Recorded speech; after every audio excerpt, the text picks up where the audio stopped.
Let's find out.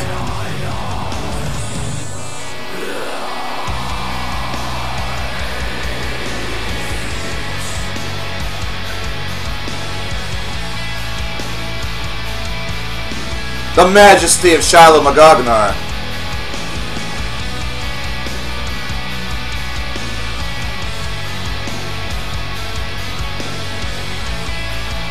My headphones crap out on me during this song. I will throw things. I will toss things everywhere. How many albums do they have? This band has 2 albums. In fact, their second album was just released over the summer, back in July. This is off of that album. This is the first single. Hello, Nemo. Hi, how you doing? What are you looking at? What do you see? Oh, I see what you see.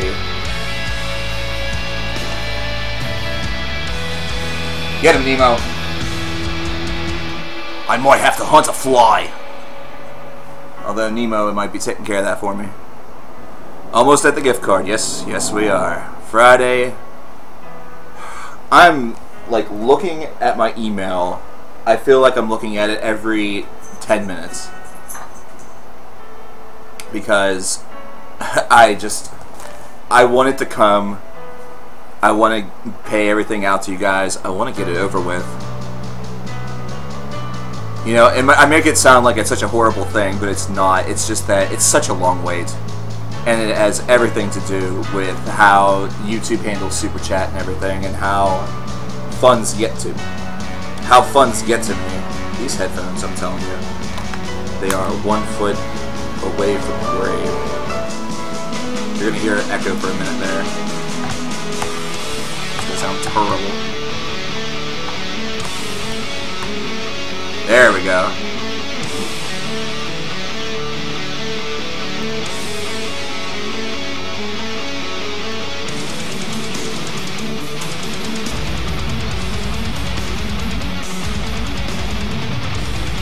God Hates Us All did come out on 9/11. That is a true statement. And in fact, the funny thing about it was that it was originally supposed to come out earlier that summer, but got delayed.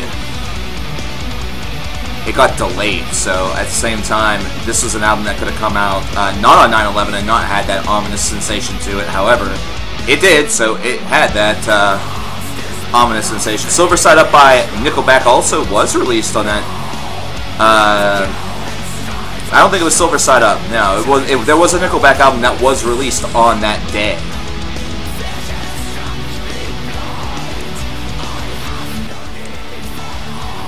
I'm using the wrong side. As the wrong side of things.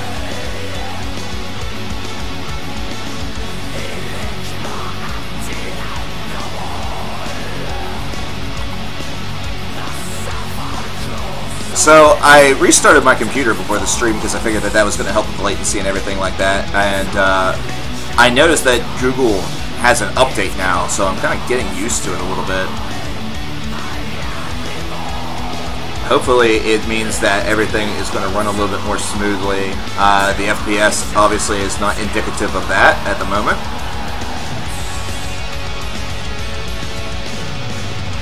Hi Steven, how you doing? How you doing? So welcome to stream 3 of 10. That is for the Alzheimer's Foundation of America. It's the Alzheimer's Stream Sensation, the Stream Dream. This is what you call a really awesome cause. Plain and simple. And Shiloh Magognar, whose name I, by the way, have been misspelling, I just realized, which no surprise there. That is the song that just played. The song is entitled Transience. It's off of their brand new album, which is of the same name. It's also named Transience. It was released back in... this song was released back in April, but the album came out in July. Very, very good band. Their first album has quite a number of plays on the YouTubes. So... there you go. That is one hell of a song by one hell of a band. The album, the Transience is, I don't think, quite as good as Emergence, which is their first one. I don't know if it tops it. necessarily. However, it is still an excellent listen, something that I highly recommend. It's a rough band to try to dispel the name. It is a rough band to try to spell the name. I will definitely toss that hat into the ring. So we're going to toss on some stuff from the queue, from the All Request Stream for Free queue. We are still narrowing our way down with that. We have 29 songs left in that queue, so I guess I should know for future moments where we do this All Request Stream for Free queue that 200 songs means there's a really good chance it's going to take 2 streaming events as opposed to just 1. Considering you guys have sort of been conditioned to the request songs way of life. So we're going to toss on something from a band called Equinox. And the song that we are looking at is Off Widerschein, or Widerschein.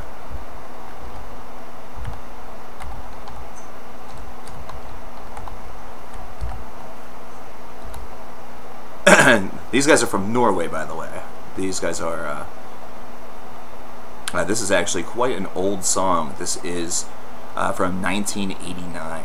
It's a technical thrash metal band. This is one that honestly has eluded me, so this is going to be a new experience for myself as well. You just bought the new J.K. Rowling book an hour ago? Cool, cool. Who is that you walked into? You walked into Shiloh McGognar. Very fantastic band. The song was entitled Transience. How does the request work? You can find out how the request works by typing in request songs. And what will happen is that Nightbot will come up with some instructions there. And that is the instructions that you need. You can use either Super Chat or you can use PayPal. The link for the PayPal is below my body. You use whichever one is most comfortable for you. The only thing that I will say to prelude that is that if you decide to use the Super Chat feature that YouTube offers, YouTube takes a cut of your donation. So before your donation even comes to me to split in order to pay out to the charity, YouTube takes its cut. Super Chat's not available in Turkey. Oh dear. Well then, my friend, your best option is definitely the PayPal link. Your best option is definitely the PayPal link that's below. I'm ready for today, by the way. I'm ready for it. I have 2 monsters that. What happened was that I didn't realize that I had started one this morning because I was up until 7 this morning because I couldn't sleep. And I guess I started one and it put me to sleep very shortly after I started it. Thought it was an old one. Went out to the store earlier today to get smokes and bought a new one. So now I have 2.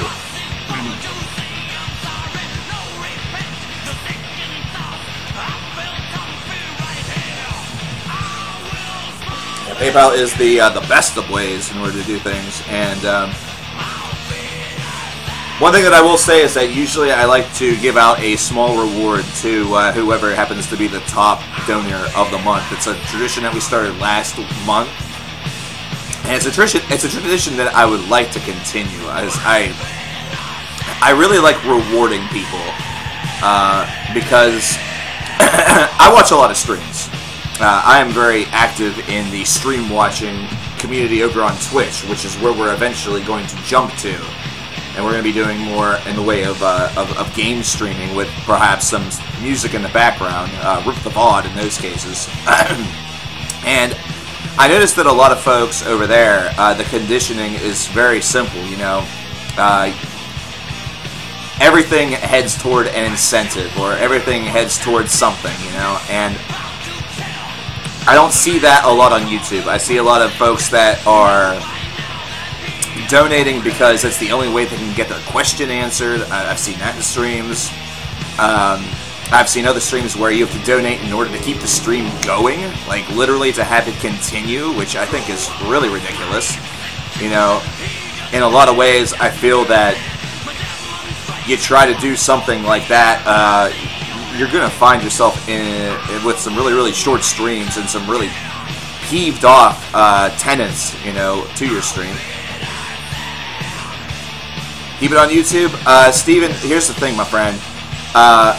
For the types of things that I would really, really like to accomplish, Twitch is the best option. What I would ideally love to do, Steven, is basically make my living off of subscription revenue from Twitch, and then any other donations that come in, 100% could go to the causes, as opposed to only it being a split. You know, instead of it being a split, it would be 100%. So I would really prefer to handle things that way. It's going to take some time to build up to that, obviously, once we make the jump, but still, that is the dream. That is the dream. I would love to be able to stream for you guys each and every day, not worry about finances, and still we fund great causes each and every month. Is anyone going to donate on Twitch? I'm sure. Because on Twitch I'll also have the power of Streamlabs. And so Streamlabs will remove a lot of the confusion of Super Chat and of PayPal. You know, PayPal, you can only use PayPal for that, as far as I know. You can't use a credit card or a debit card. Streamlabs, you can use all of those things. You can use PayPal, you can use a credit card, you can use a debit card. There's literally very, very few options, or not very few options, there's very little it can't do. What percent do they take? Whenever it comes to any of your donations, Twitch takes nothing unless you purchase bits. If you purchase Twitch bits, then the Twitch takes a very small percentage, but that's something that you pay up front whenever you purchase Twitch bits, as opposed to it being something where you donate something to a streamer and then it's removed. So here on YouTube, let me give you, these guys are from Norway, yes, Princess Olmeca. So let me give you a great example, a comparison between the two. And I think this song is nearly done, so we're going to have to get another one up here very shortly. We're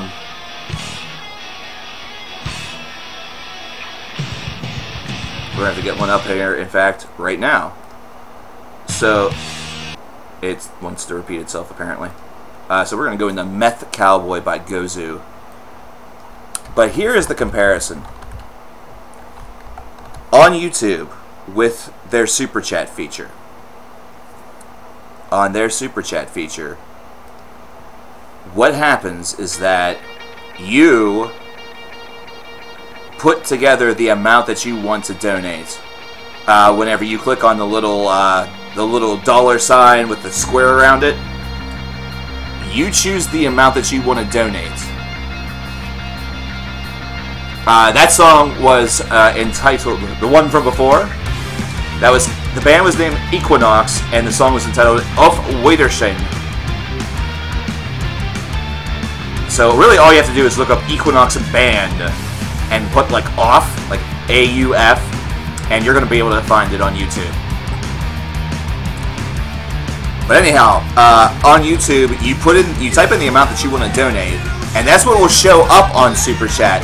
That's what shows up on the top part of your screen. It's what shows up on my module over here that I look at on the other side, you know, back in the, basically with the production of the stream.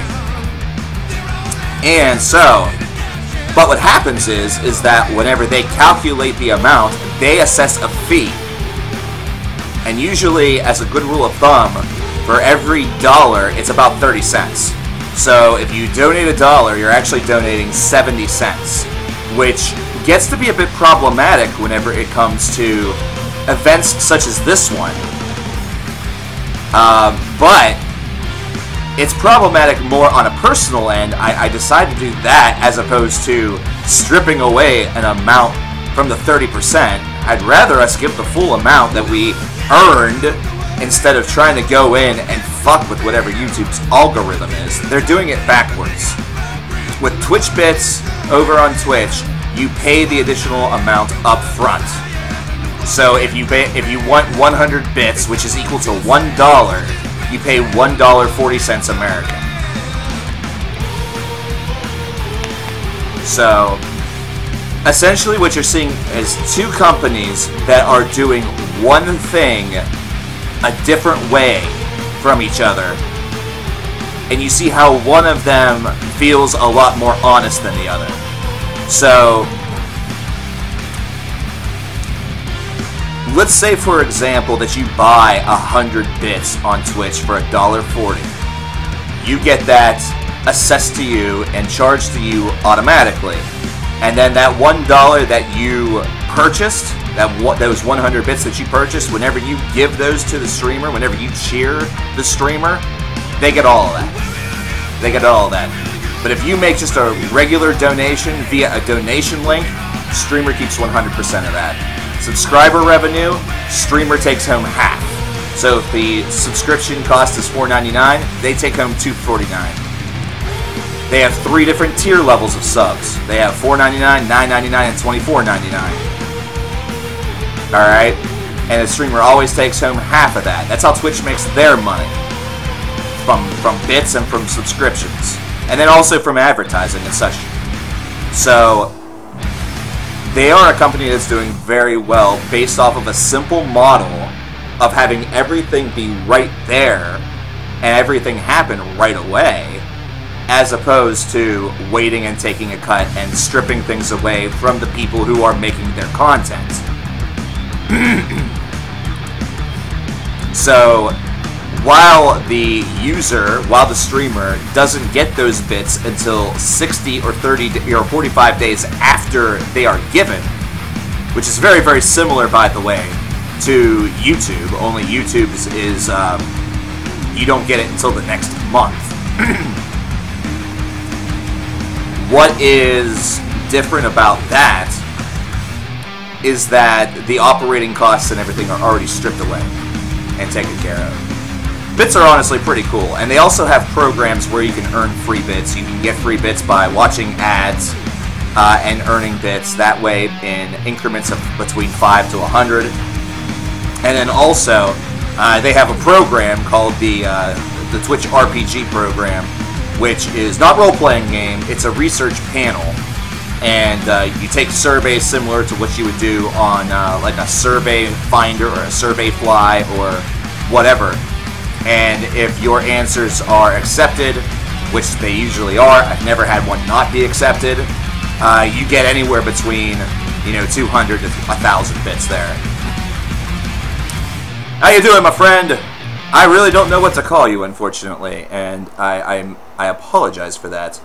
I don't really want to just say my my wonderful Japanese English friend. Can you give me at least a name or a nickname that I could maybe do for you, my friend? I would be very appreciative. But yeah, those are the benefits right there. The benefits is that Twitch is very much geared toward both streamer and audience, whereas YouTube is very focused on the viability of YouTube. And the funny thing is that the company that is focused more on personal viability is doing worse between the two. Toshiya. Okay, Toshiya. I'm going to have to make a note of that. In fact, what I'm going to do is I'm going to go right into my list here, because I keep track of everything.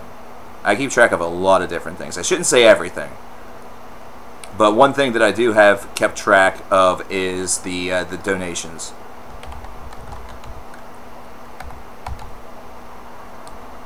And I want to make a little note. TOS and then Haya. So toss Haya.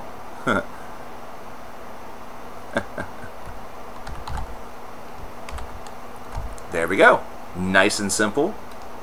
Plop down that save. By the way, based off of this, I can also tell you that with the donations that we have in currently, $67.55 is the 30% split heading toward the Alzheimer's Foundation of America. That, of course, will go up the minute that we hit $300. I believe it's whenever we crack $100. That appears correct. My math skills have severely denigrated over the years. My math skills have severely denigrated over the years. So Tashaya, thank you very much for coming back. Maru says, PayPal alert. I've been so busy yakking and smacking and blacking and blah, blah, blah. Wow, and this one's a big one. This one is a good one right here. This is $8 from Maru. Thank you for giving me the alert. I don't get any sort of like chime or notification from PayPal, by the way. I just get a little thing on the top of my screen. And even if I did, I wouldn't be able to hear it because of the headphones and everything. So we have 2 songs from Maru for the $8. We have Everstorm by Dream Ocean and Shame by Fireproven. Man, oh man. And I was just going to play the song that was next up. Not on the queue, but what they actually recommended after Gozu, after Meth Cowboy, was actually Venus and Furs by Electric Wizard. But we're going to go into Dream Ocean instead, because there are certain people, I'm going to say this, there are certain people, really with everybody, I can't even think of a person who makes a request and I immediately say to myself, oh, fuck this idiot again. Never. You know? Never. Even the ones that are of like Nickelback and like weird little, you know, stuff that you see on YouTube and music from games and stuff like that, you know, stuff that you might see from either Goku. I love that stuff. That stuff's a lot of fun to listen to. And I can prove it to you in a little bit here. I'm going to prove it to you here shortly. But first we need to get into Dream Ocean with Everstorm. And we need to update our total to reflect the $8 change. Now, unfortunately, whenever it comes to split, I can't calculate that. I could calculate that live, but I have found that for ease of keeping confusion to a minimum, it is best for me to do that all after the fact. My favorite Slipknot album, by the way, out of all of them, is still the debut. I'm still a really big fan of the debut, as much as I could be, I guess, you know. I say a really big fan basically because it's the album that I prefer. Although, I know that that is not the traditional opinion. What games am I gonna play on Twitch? A lot of different things, hopefully. I have a Steam library of close to 200 games, and I would love to play through, or at least sample all of them, because some of those games I got for free, or got as part of bundles, you know. Wasn't really targeting those as something for me to have, but I'd like to give them all a try, and as of right now, that is a bit impossible due to my current setup. But I have another setup that is going to be replacing this one very, very soon. Where do I draw the line whenever it comes to song requests? I don't play songs that are like something for 10 hours or 1 hour, you know. We had one request that was Hong Kong 97 for, I think, 10 minutes or something like that. That was about where I draw the line, mostly because, you know, I understand that part of the fun is torturing me, but it's also torturing some people in chat as well. It's those that, you know, those that are in chat also have to concern themselves with that. As far as the best Arion album, it might actually be The Human Equation. Because goddamn, is that album magical. The best Mayhem album, I'm going to go a little bit rogue on that one. Esoteric Warfare, I love the album that they just released a couple years ago. I would put that right on par to The Mysteries Gone Satanas in terms of importance to the genre of black metal. Mostly because what Esoteric Warfare was doing, it's not new by any means. There are folks that are making very ominous black metal out there. But Mayhem showed the ability to fuse their sound to that landscape and craft a devilish album. It's a devilish album. But at the same time, I saw that there was a question earlier about what rank 'em alls I would really love to do. And a lot of my, I guess, hit list has already been, you know, either accomplished or close to accomplished. So now, pretty much what I'm doing from here on in is going to be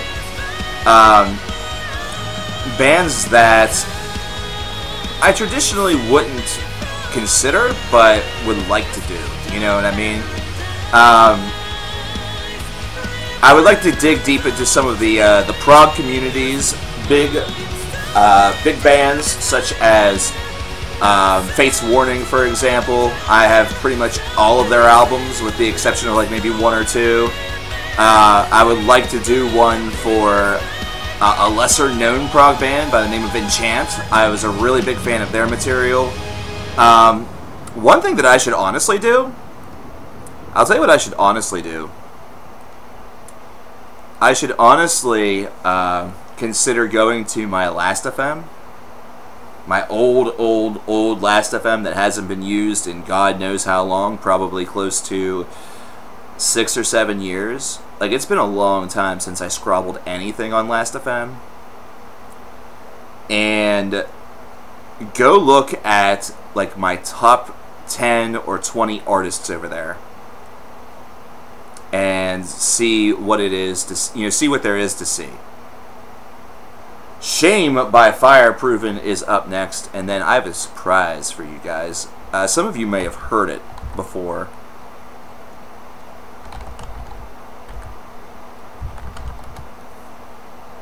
Some of you may have heard it before. I think I might have played it before.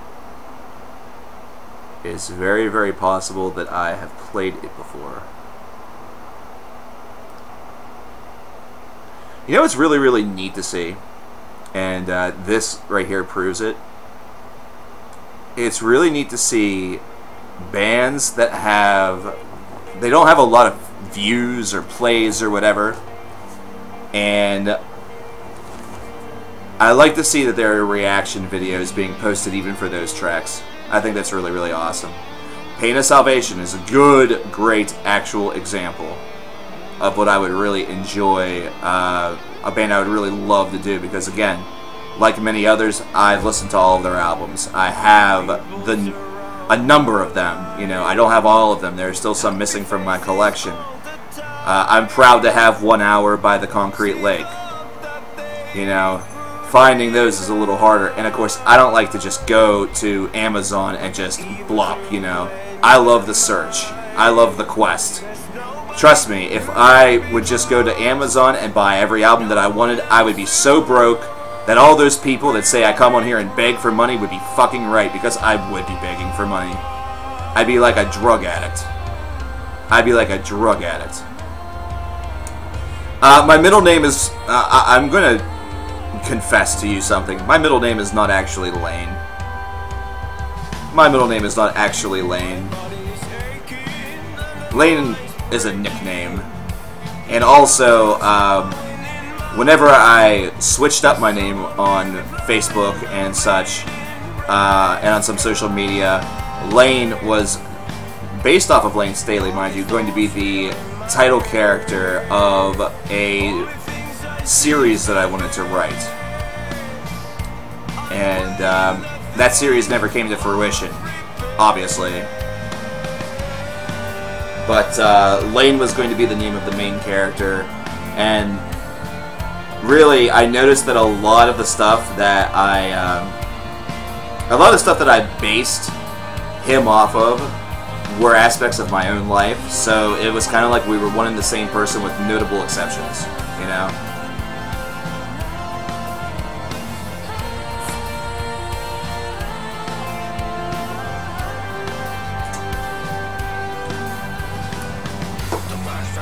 Okay, Mango.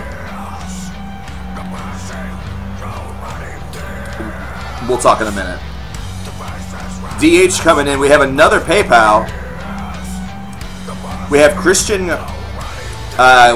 Coming in here. Skeleton Witch Fen of Shadows with a $5 donation.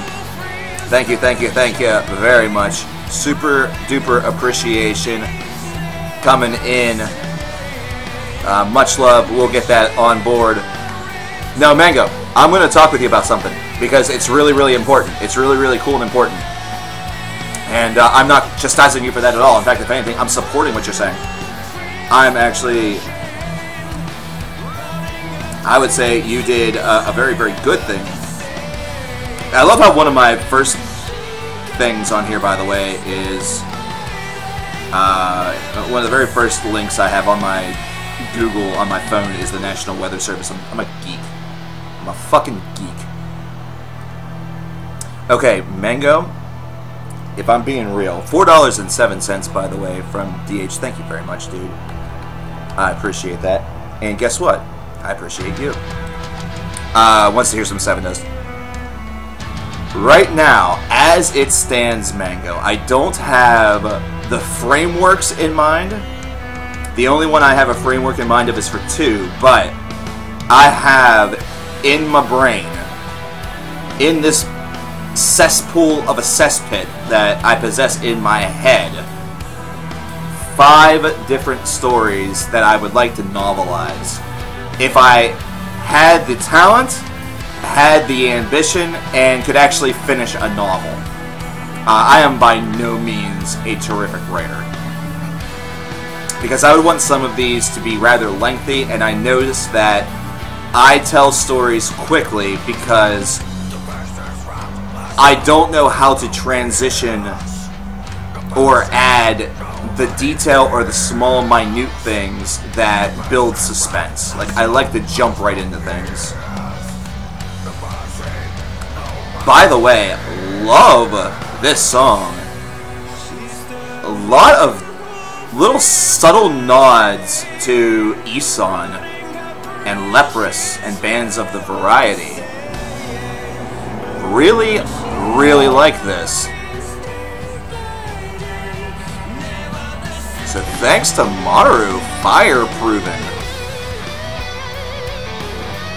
This is off of their debut album, by the way. This is a new band here in 2018, Fireproven. Their song, or their album, is entitled Future Diary. Absolutely beautiful. Love it. Love it. You have more time than I do, reading more books. Celtic Girl, we might be able to get some Trees of Eternity in. We do have a queue to get to. We have a couple of songs that have been donated for. And those do get first preference, Celtic Girl. You can feel free to request one. Just look at the rules on how to do so and !request songs.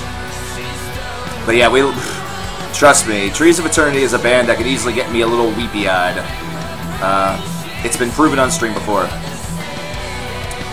But yeah, 5 different potential novel ideas. And I have titles for like 3 of them, I think. I want to say that I have titles for 3 of them. Let me think about that for a second. Is it really 5? Is it 5? Let's see, there's that. There's that. There's that. There's that. What's the 5th one? It may actually be 4. Oh, no, there is a 5th one, but I've kind of tabled that one and shelved it because I doubt that it would be appreciated this day of age. Really, a lot of the books probably would not be appreciated this day of age. Not just because they would be poorly written. Some of the subject matter that those would touch base on would be a little bit interesting. Now, before we get to Skeleton Witch, I promised you guys that we would indulge ourselves a little bit with a little video game music, and the reason why is because a lot of folks, whenever that stuff gets requested, kind of feel a little, you know, they're not too big of a fan of it or whatever it might be, and I think that it's a really silly argument, especially, especially whenever it comes to something like this. This is actually a neoclassical metal arrangement of some Castlevania music. And some of you may have heard this before on the channel, but if you haven't, This is a damned treat, and it's amazing. Prepare to love yourself. Prepare to love yourself for hearing this.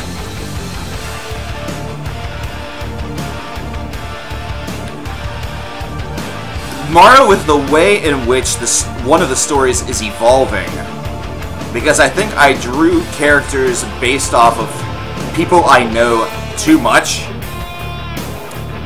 I feel like I need to just hash out exactly what I want that book to be, or what that story to be. That way it wouldn't be a hot mess. And I guess if I'm honest with myself, if I don't think that I can fully novelize something to like a 300, 400 page book, really with one or two of them, I feel like they could be, like, these are books that could last a damn eternity. Then maybe I should just do a quick little synopsis of it in like a short story form, and then hope that somebody with competence wants to roll with it. Does he Sony copying Nintendo? I think that looks pretty cool. I think that the little mini Sony PlayStation looks really, really cool. Plus, it's gonna have FF7 on it, which is freaking sweet. Because I can no longer play that on my my PC because it was supported by Windows 95. I could totally like DOS box it, but you know. Hey, Waterblanc, what's up, man? How you doing? PayPal is back. Oh boy, you feel like it's a cash grab? All these things are a cash grab, my dude. That's the name of the fucking game, my dude. Ah! I love that. I love that so much. Oh my god. Just sex my ears. Just, oh. 267 from Waterblanc. Adding on to our total. Thanks, brother. We are less than, or actually just a little bit over $5 away from our first drawing. Our first drawing of, oh, Jesus Christ. Have you guys seen, I guess Yngwie was on The Voice. Not the American version, but I think it was another version of The Voice, a European version. And you can definitely tell that there's a difference between now and 30 years ago. Like, the first person turned around, saw him, and was floored, and was like, oh! Everyone else is just all stoic and stone-faced, which is probably their character persona. Dude, you listen to what he was doing, and you're just like, I don't give a fuck that there's no voice here, it's just guitar. We'll need it. We'll need it.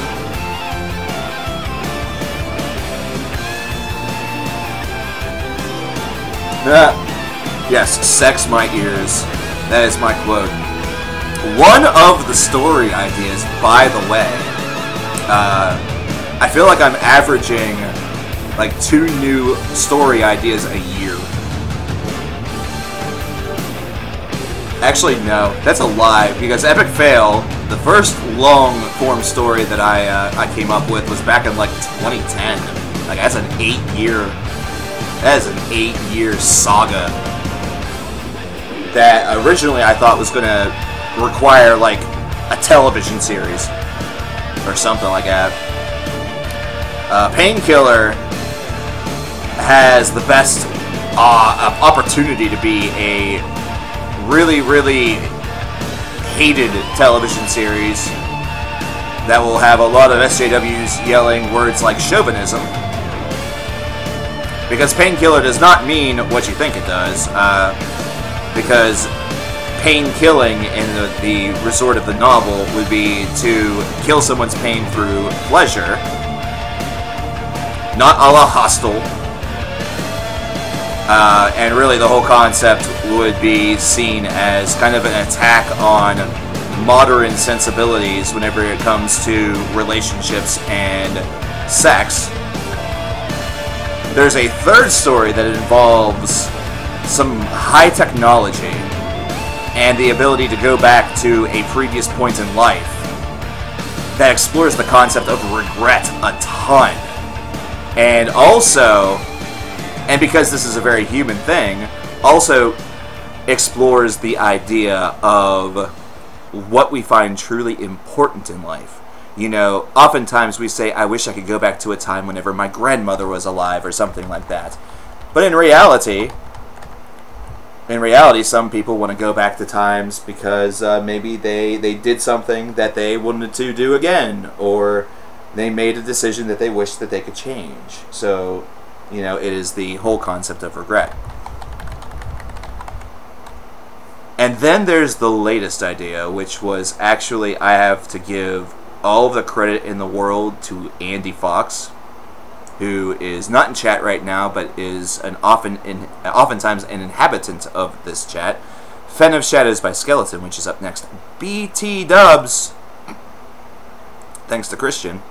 Been a really interesting. I don't care about the need to impeach. Blah blah blah blah. Yak yak blah blah blah. But on a Facebook status. Oh, a link for that song? Balloon Man. Let me see what I can do for you. I can very easily go back. I can go back to Fen of Shadows without any sort of difficulty. So, there we go. Yeah, the link for that is right there. The song was worth donating $5 for. Hey, thank you, Christian. Thank you, Balloon Man 123. I'll have to remember that that's you.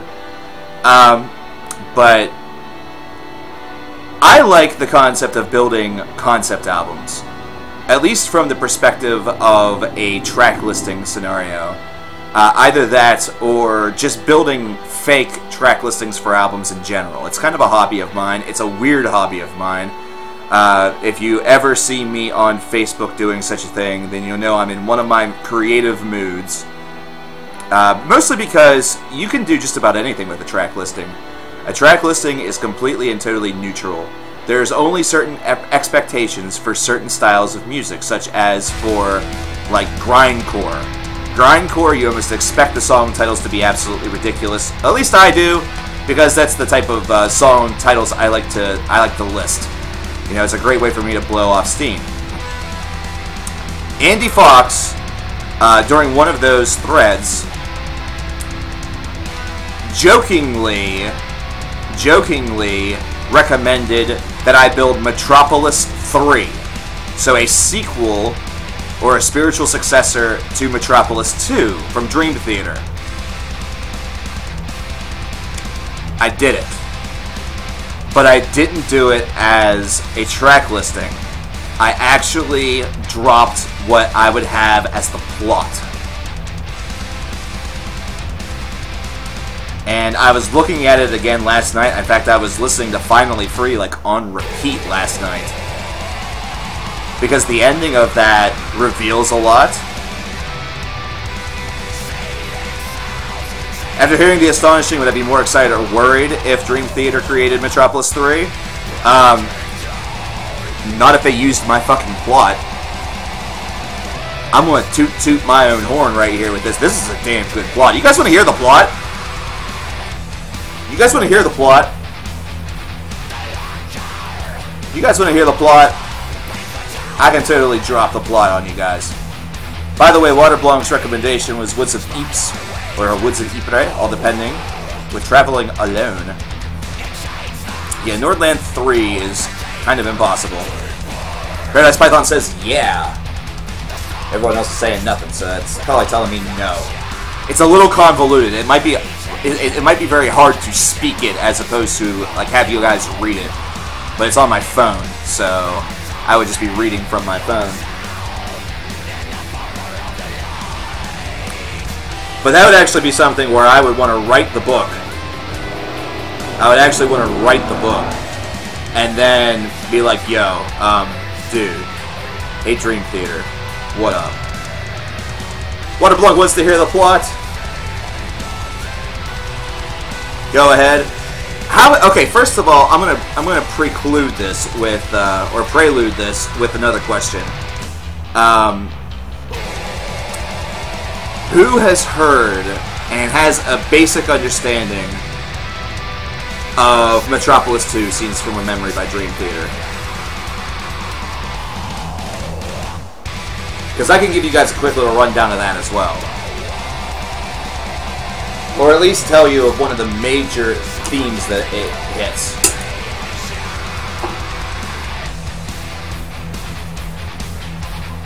Because I think it's important to have a little bit of context. It's important to have a little bit of context. You only have a week.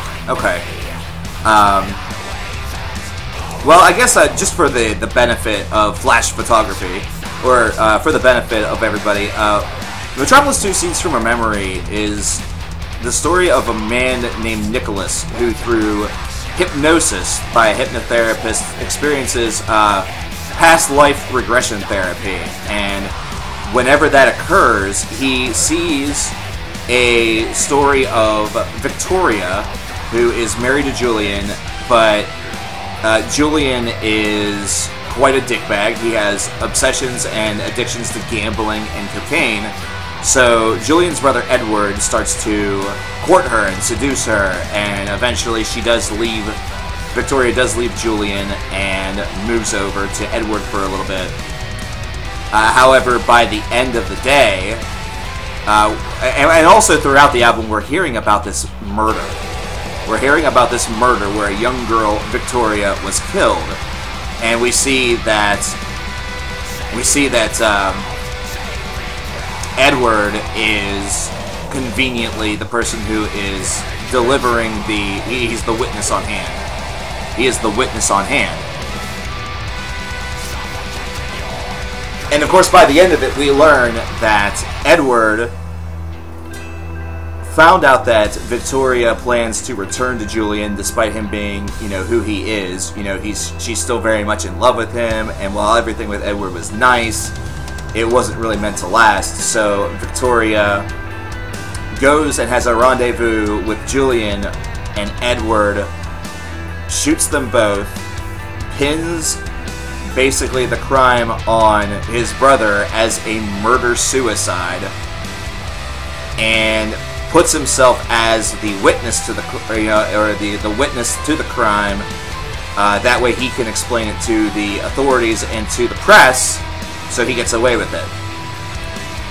Meanwhile, at the end of the album, we learn that what is happening is that both the hypnotherapist and Nicholas are current lives of those people. Nicholas is the current life of Victoria, and the hypnotherapist is the current life of Edward. So at the end of Metropolis 2, spoiler alert, we hear something where Nicholas is startled by the phrase, "Open your eyes, Nicholas," which is what the hypnotherapist continuously says to bring Nicholas out of the trance state, or the past life regression. And then things go quiet, and we just hear static. And it's been confirmed by Dream Theater that at the end of, at that moment, Edward kills, or not Edward, the hypnotherapist, who is the current life of Edward, kills Nicholas, who is the current life of Victoria. So the cycle has repeated. The cycle has repeated.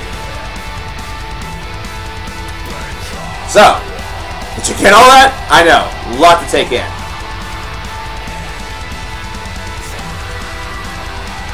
It is a lot to take in. I almost wish that Andy was here, just so he could hear it again. Because I found myself questioning my plot for Metropolis 3 a little bit, but then the more I looked at it, and the more I aimed to explain my way out of it, I realized I didn't have to. I literally thought of everything. Up next we have Burn by Seven Dust. And just to give you a little example, I came up with this over the course of 45 minutes. So, I need to get this. I'm gonna get this ad out of the way. This is a longer Seven Dust song. This is Burn from Seven Dust, by the way. Damn, now you want to listen to Metropolis Part 2? It's an amazing album. It's such a good album. But here's Metropolis 3. So, again, to recap, at the end of Metropolis 2, Nicholas has been murdered by the hypnotherapist. The hypnotherapist is the current life of Edward, who murdered Nicholas's past life of Victoria and her lover Julian in the past. He is the miracle. So, here's the plot of Metropolis 3. Since Nicholas has been murdered, a string of seemingly random killings have begun to happen. All eyes point to the hypnotherapist. However, his cycle was completed. Gregory, who's a new character, entitled The Medium, begins to investigate the crimes and notices a disturbing amount of paranormal similarities to each crime scene. As he investigates, he begins getting contact from Elizabeth, the fractured one, and Daniel, the sinner. Elizabeth is seen as a happy woman until her husband Daniel disappears. She slowly begins to lose her grip as the townspeople begin rumors about Daniel, including stories of infidelity and wrongdoing. Daniel is shown as a boy growing up with a distant mother and an abusive aunt, who tormented him and his siblings growing up. Both visions end with headlines about frequent murders that each seemed random and unprovoked. Gregory starts to see a pattern of past life reincarnations, and he takes his findings to the police. He determines that Elizabeth and Daniel are now a local family, and that they were going to die next. When this happens, the police pursue Gregory, which leads to a chance encounter with the hypnotherapist, who puts Gregory under. Gregory sees a town that is gripped in horror as people continue to die. He gains information from Judith, the historian, who has noticed this cycle of behavior has gone on for generations. Judith then takes him into another vision, this one of three people named Victoria, Julian, and Edward, and the horrid double murder that came from their fractured lives. The world then begins to go dark, and Daniel watches the sky slowly collapse upon him. The hypnotherapist, meanwhile, aims to subdue Gregory and turn him over to the police, but they arrive as he is choking Gregory with a pillow. Unable to awaken Gregory, the authorities fear that he is in a permanent coma. But on his way out, the hypnotherapist cries for Daniel to open his eyes. Gregory awakens. As he's leaving the office, Gregory receives one final vision. It shows the deranged murderer in the act of one of his nefarious deeds. The murderer turns around to face Gregory, only to bear the exact same face. In a series of flashes, we learn that Gregory's past mirrors Daniel's, and the final victim Daniel selected was Elizabeth before killing himself. Gregory realizes that Daniel is a past life that now has become his present life, taking over his thoughts and personality. Braced with fear, Gregory rushes home to find his wife and son murdered in the kitchen. Daniel snaps back in and taunts Gregory, allowing visions to flood of Gregory killing his wife and son. He then floods visions of the other victims, the same victims from earlier, the very crimes that Gregory had been investigating. Losing all control, Gregory now hears every voice he's encountered, including those of Victoria, Edward, and Julian. In the end, of all people, we hear Nicholas say, "Open your eyes, Gregory," and then we hear a gunshot. Mic drop.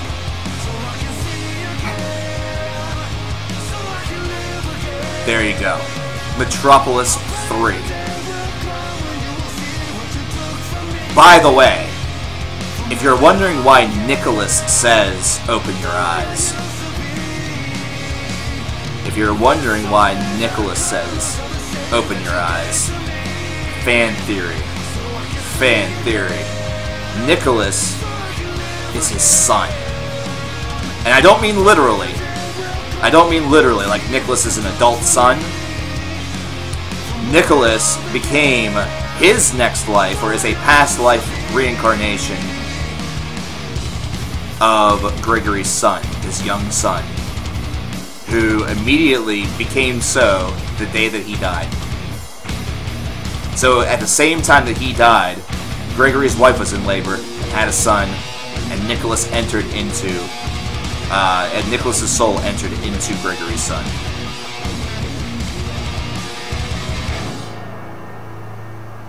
And everybody bashed that plot. I could see where there would be some questions. I could see where some folks would have some questions. Why is he seeing visions of both Daniel and Elizabeth whenever he himself is Daniel? Well, it's a ruse. You know, he saw Daniel's face, but it wasn't one that mirrored his own. You know, who's the historian? Why is the historian taking him back? Does the historian have any real, is that a past life version of somebody? Could be.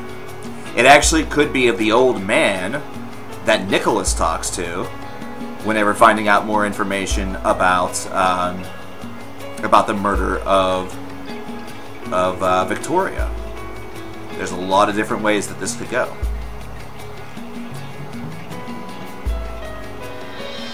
So yeah, Metropolis Part 3. Christopher Nolan calls, he wants his script back. Dude. Funnily enough, Metropolis Part 2 is not all that original. There's a film that actually has Robin Williams in it entitled Dead Again. That is, or is it Dead Alive? It might be Dead Alive. Dead Alive, I think, is the title of it. Robin Williams plays a doctor in that explores extremely similar ideas within it. And in fact, it's been admitted by the band that that was one of the inspiration points for Metropolis 2. Which is really, really cool.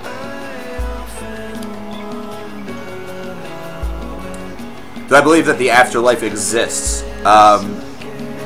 Personally speaking, no, I don't. However, if it does, it's going to be very crowded. It's going to be a very crowded place. I do, however, feel very confident that not every soul is unique.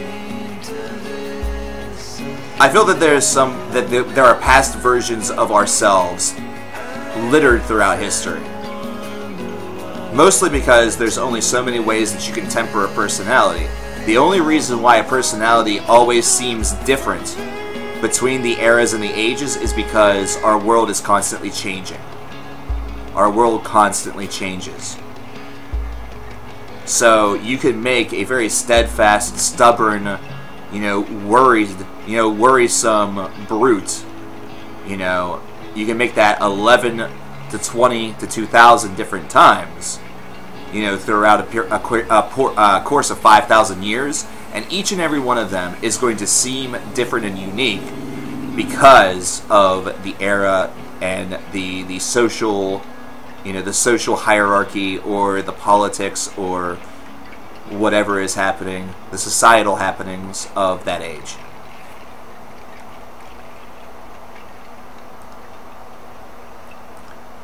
So that was Burn from Seven Dust. That was off of Alpha.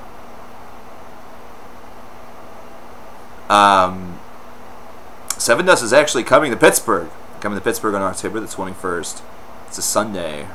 Sunday. Would probably be a pretty cool show to go to. Might have to look into tickets for that. Never actually seen Seven Dust live that I can recall. Special Providence. That does actually sound familiar. I was just looking into all of the different things that Derek Sheridan has been a part of, and I was I was impressed that that I knew most of them. I thought for sure there was going to be at least 2 or 3 surprises, and really the surprises came into the fact that I didn't know that Derek Sheridan played off-stage keyboards during Kiss's 1992 tour. I knew that he was the keyboard player on tour for Alice Cooper during the, oh hell, their big album from the 80s, you know, had Poison on it, Trash. He was the keyboard player on tour for that tour, and then was the keyboard player on 2 of Alice's 90s albums. And then I didn't realize that Sheridan's Planet X project was born out of a solo album that he did that then became a full band. So he took one project and as a result created 2. You know, he continued with his own solo work and then formed a band for Planet X, and they wrote and recorded and toured music for a while as well. And I knew about Platypus, for example. The Yoko Ono series is hysterical from song title perspective. You know, aside from that, it's not really all that special. What is going to happen after we die? Well, there's one thing that was always said to me whenever I attended Ash Wednesday ceremonies as a Roman Catholic back in the day. And the phrase was, remember man or woman, you know, remember human person, that you are dust, and to dust ye shall return. Which tells me that this human body of ours will break down, it'll become literal food for the worms, maggots, and other dwellers of the deep. But of course the grand question is, you know, what happens to our essence? What happens to our soul? Is there anything that actually occurs? Perhaps what happens is that our soul also gets, you know, placed into the earth, and as a result, somewhere else, somewhere that perhaps we have been. You know, what if this is the thing that happens? What if you've been various places in the world? Even if it's just a couple of places within your country. Like, let's say I've been to Pennsylvania, Florida, Indiana, New York, and California. I died. And California meant a lot to me.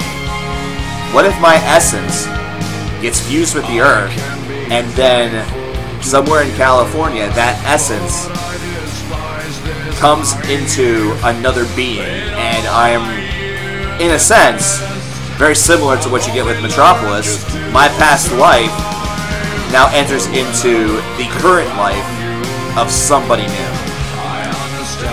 What if we are where we are, and we're born where we are born simply because of, you know, accident of birth, but in reality, in a past life, I lived in Russia or Nigeria? You know, what if I looked very different? What if I was an Asian gentleman or an Asian lady? You know, many questions. Who cares? You're dead, right? That's the thing. That's the thing. We have questions about this while we live because we fear death. We fear death, and we feel that if we prostrate ourselves to a god, he will spare us. That without having that allegiance, the minute that danger comes our way, we're screwed. That's not how that works. That's not how that works. Fight or flight. Fight or flight.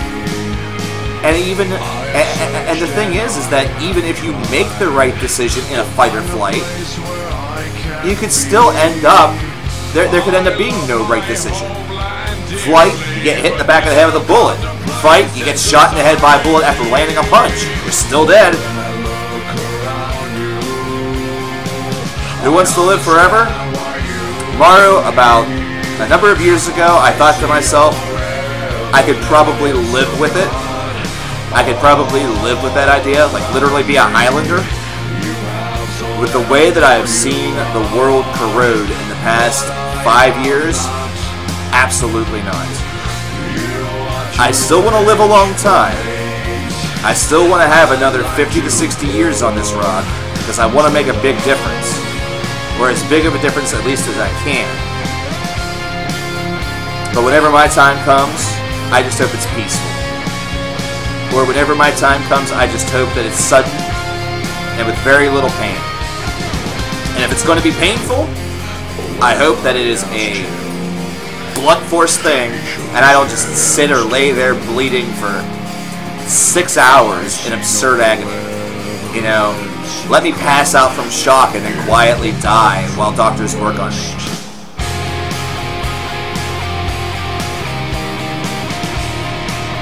You're here for a good time, not a long time? I wouldn't mind being here for a long time. Not out of fear of death, but out of a fear of not doing enough in life.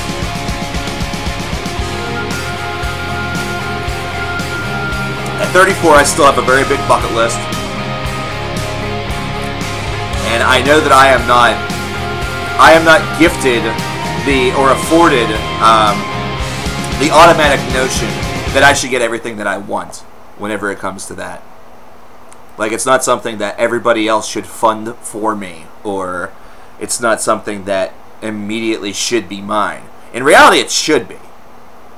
It should be mine, it should be yours, it should be for everybody. We should be in a world where we encourage one another to explore and become a more worldly people. I have a feeling that if there wasn't so much stress, constraint, and so much that was really holding people back,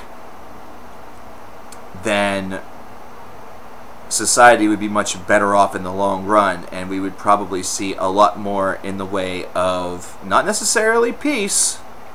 Trust me, because religion still exists and politics still exist,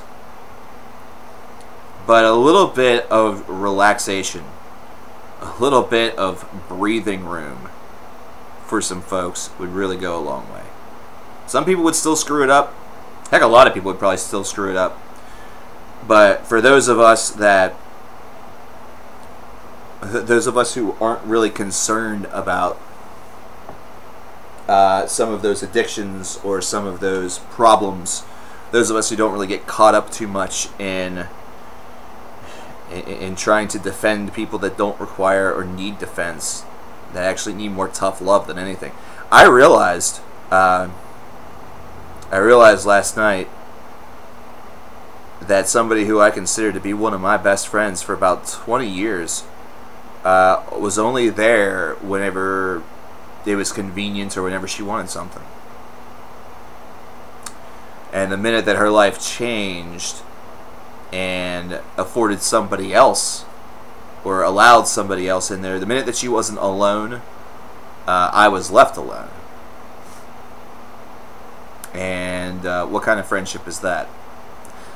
I recently lost that friend. I lost that friend during the tail end of July, and I thought that I would be absolutely devastated by that loss. Just like I made the decision to walk away from a supposed friend beginning last year. Last year, really around this time, to be honest, due to some things that happened that I did not agree with, and it made a lot of other things kind of come to light and appear at the surface. However,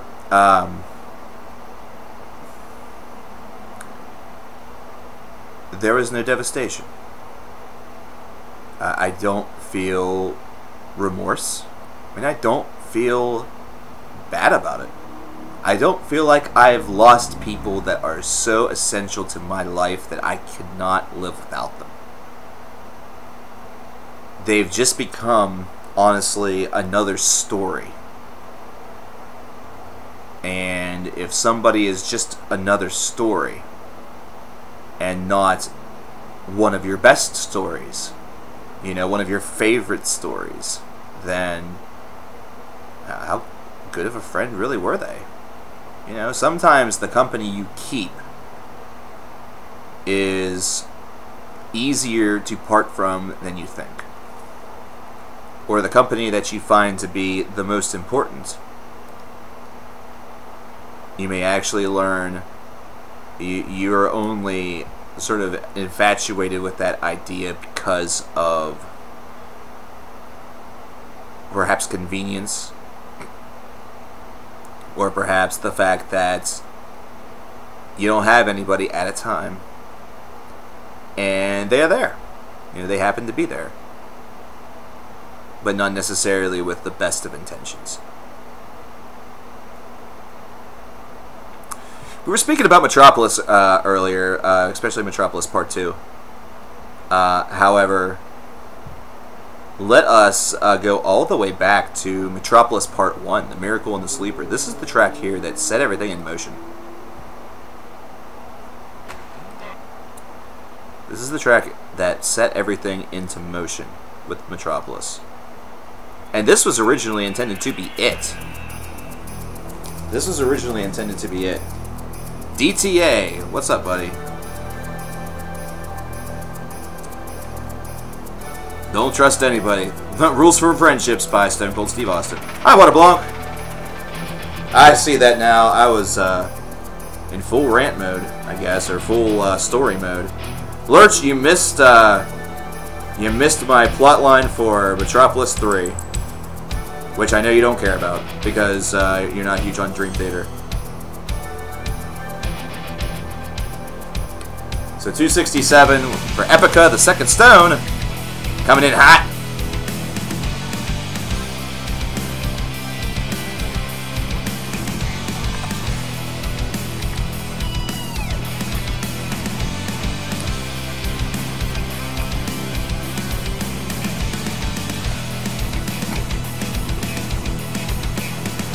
You're not huge on Dream. Was that you? Uh-oh. Uh-oh. That's definitely somebody else. Whoops! Who am I thinking that's not big on Dream Theater? Is that Gamma? I think it might be Gamma. Whoopsies! Sorry, dude. Isn't there one band that Andy and I are high on, Lurch, that you're not really all that crazy about? Who am I thinking about, man? We were talking about this earlier this year. And my brain, dude. This is how I should probably, I should know that maybe I won't make it 10 more years because I'm already getting Alzheimer. Ghost, that's right. That's it, Lurch. Thanks, dude. CKN Club represent. I think, speaking of Andy, I think he's training for a role. What if somebody cheated some person with you and then cheats you? Well, then you definitely see an established pattern of behavior that they find acceptable. Rule of thumb: if somebody's cheating on somebody to be with you, it might feel really, really good at the time. You know, it might feel great to be wanted over somebody else. But guess what? They could just as easily do that to you. They have shown the propensity to do it, and they don't feel that it's wrong.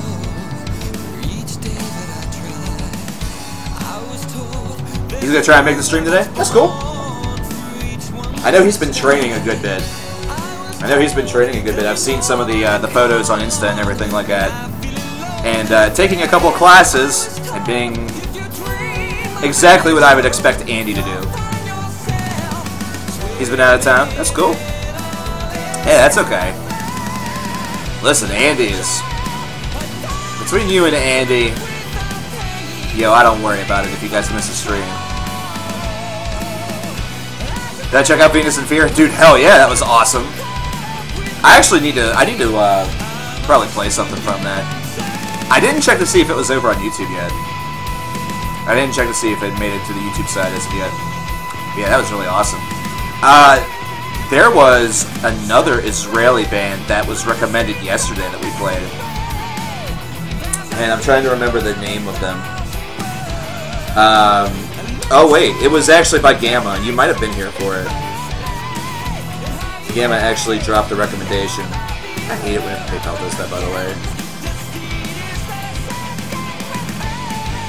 The vocals are, honestly, I don't want to say par for the course, but it does take some time to adjust yourself and acclimate.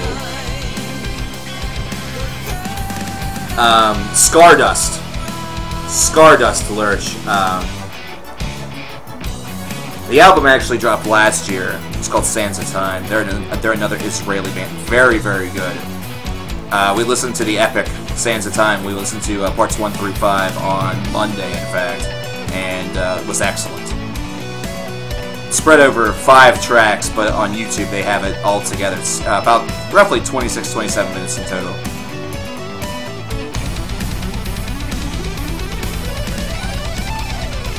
Oh, I'm doing great. I'm doing great, Celtic Girl. Talking about this stuff it's therapeutic in a way.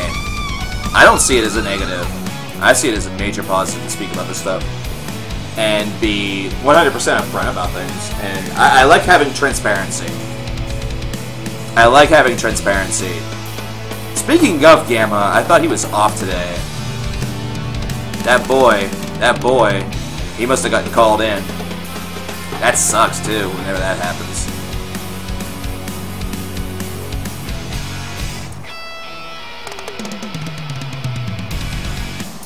But if you read the lyrics to Metropolis Part 1 by Dream Theater, you start to note a lot of the themes that Metropolis Part 2 really had, as well as looking into where some of the track titles came from.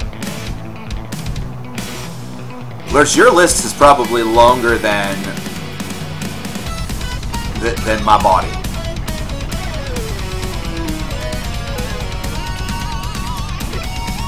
Haley Williams was also cheated. Oh, the female vocals are terrific. Listen, I'm going to let you find that out for yourself, my friend. That's going to be a nice little surprise. You'll like it, though. You will enjoy it. Hi, Svetlana. We've been going for about an hour and a half. We'll be going for probably another hour and a half. You're so drunk.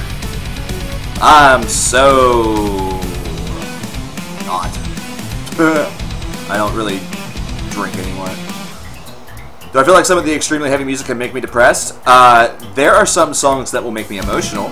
Like if we played Finally Free by Dream Theater, or The Spirit Carries On, there might be a little tear here or there. Music itself, the emotion that's delivered from it is not true sorrow, though. Either that, or I get very much entranced by the beauty of music.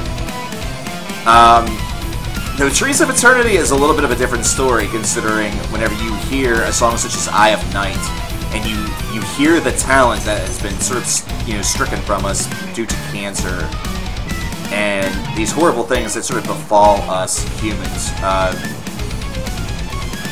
it tends to hit you right square in the heart.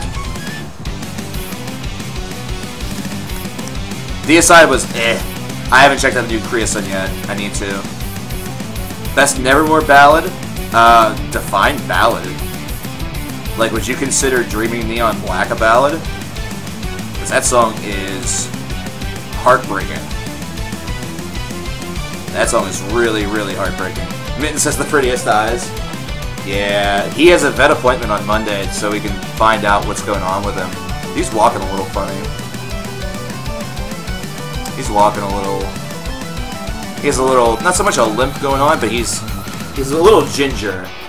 And on the one side, whenever I pet him down by his hindquarters, he gets a little bit agitated by that. So I think that he's either got a little injury back there or a little bit of arthritis growing. The very best case scenario for it would be that it's just really, really, really severe constipation.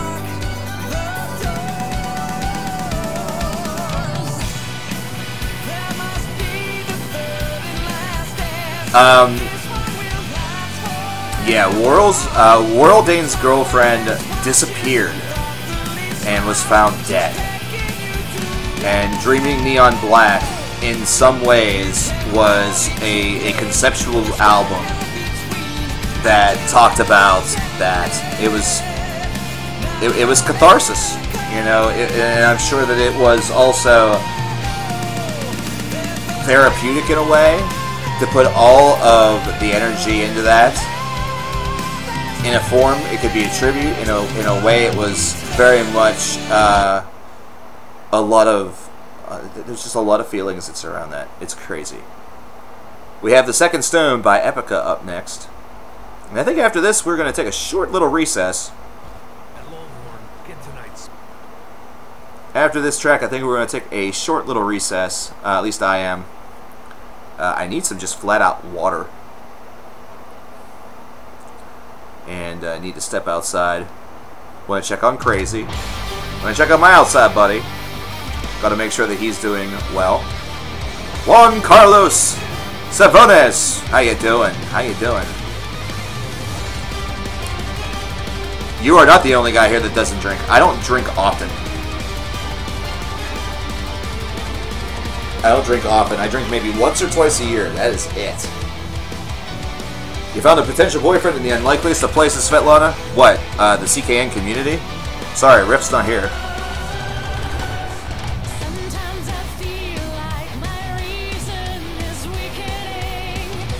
I used to have, I used to have a lot of medication that would make that a very, very bad idea. Norway, oh god. Svetlana finally got into contact with Daddy Borg.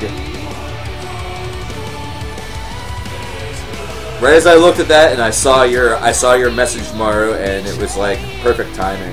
That was great.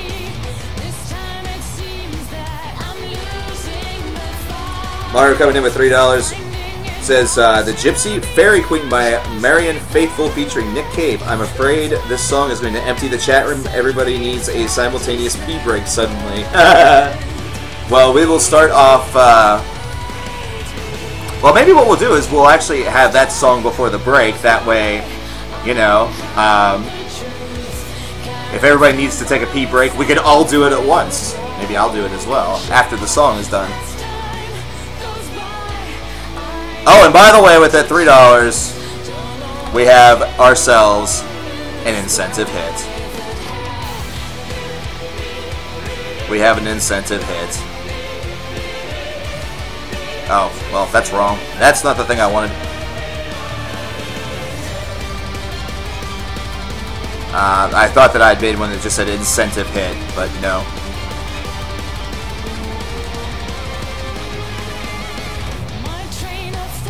That's not a bad reason to drink, Lurch. I enjoy the casual beer, but I'll be blunt. I like being with my tech department whenever I drink, simply because she has really good taste. She drinks a lot more than I do, you know. So I have a bit of trust in her taste.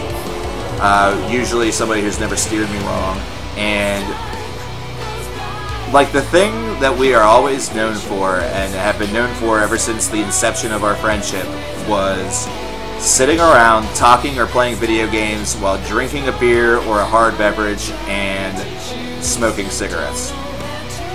Like, that is our traditions. Like, to the point where she had been quitting and decided to, you know, resume smoking for the 2 days that I was present last year, whenever I went out to see her. And then this year, it's kind of one of those things that just happens.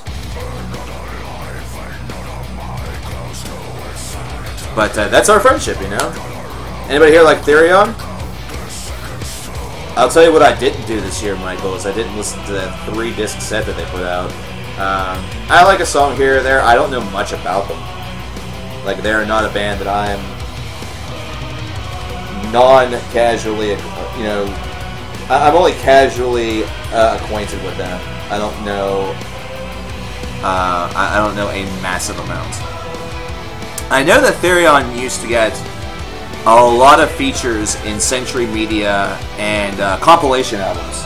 I know that they received a lot of love in compilation albums.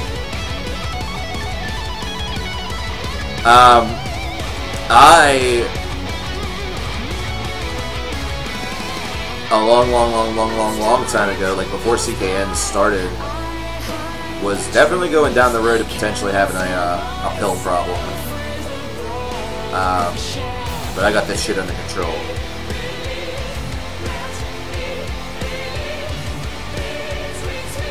So, That's no good.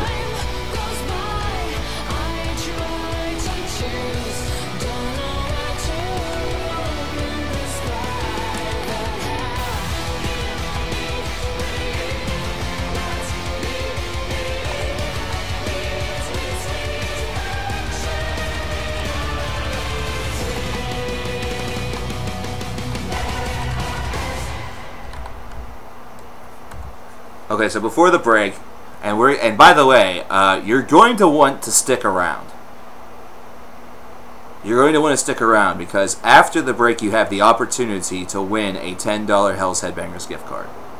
Okay, so if you're in chat right now and you're thinking, "Oh, he's about to leave to go on a break. This is my cue to leave. This is my cue to go do something else." Don't do that. Stick around a little while longer because right whenever we come back from break, we're going to be giving out a $10 Hell's Headbangers gift card, and we'll have more music. Hopefully as well. We'll have more music hopefully as well. If you want to get something in, if you want to get a request in, to figure out how to do that, exclamation point, request songs. What's Hell's Headbangers? Hell's Headbangers is a online heavy metal, especially underground and extreme metal, mail order site. So it's a distribution service. Very similar to if you were to go to Century Media, Relapse Records, etc. So if you are deep into the underworld of metal, a lot of stuff that you may not be able to find either in your home country or your home state, like in my case, like there's no stores that have a lot of the stuff that's on Hell's Headbangers, or it's online available only. They have a ton of that stuff. They have a ton of stuff over there. It's crazy the amount they've got. The only person that might be disappointed by what you find on Hell's Headbangers is the prog fan. There's not a lot of... This is an inside out. This is an inside out or K-scope. How long will the break be? The break usually lasts anywhere between 5 to 10 minutes, Celtic Girl. Just in time, just enough time for me to maybe get a little bit of a cigarette, as well as, you know, either use the restroom, get a drink or whatever, and check in on the cats. Because I don't know if you know Celtic, but I have currently in the house, I have 4 cats, 4 kittens, and I have an outside cat outside, obviously, who actually doesn't belong to me. It belongs to the neighbor, but the neighbor works constantly, so I look in on him as well. Yeah. We have one more song, though, before we do our break, and that is Marianne Faithfull and Nick Cave with the Gypsy Fairy Queen. This is requested by the lovely Maru, who always has great suggestions. She's thinking this one is going to clear the room. I'd actually be very surprised, considering Marianne Faithfull should be known by metal and rock fans alike, considering she was on The Memory Remains by Metallica. So this is a name that still should be more than just a trivia answer. Marianne Faithfull's enjoyed a very lengthy and rather successful career. And to be working alongside another kind of underground legend with Nick Cave, of Nick Cave and the Bad Seeds. Really, really cool. Unknown by many different names. One thing that Nick Cave is known for are these My very... friend Will calls me Puck. that they're very sort of recessed compositions, I follow the Gypsy Fairy Queen. but they're moody and I atmospheric. follow the Gypsy Fairy Queen. 39 snakes, oh She my. walks the length and breadth of England. 2 of your mom's cousins are living in Singing America? a song, using a wand to help and heal the Let me tell you, and the creatures on it. I like the fact that I have 8 cats right now. You know, 4 cats, 4 kittens. I do not like the fact that this is happening in the space that I have because it's really small. So the 4 kittens, whenever they grow up, get bigger. Now, of course, 3 of them and the mama, they're all going to find forever homes. But one of them is going to stay with us, so I'll have 4 at that point, and that's got to be the limit. You know, I thought 3 was going to be too much, but whenever I met Nemo 2 years ago, godsend, total godsend. Kid has changed my life. We're going to be keeping Little Cornell. I feel like Nick Cave is somebody that you should have heard of.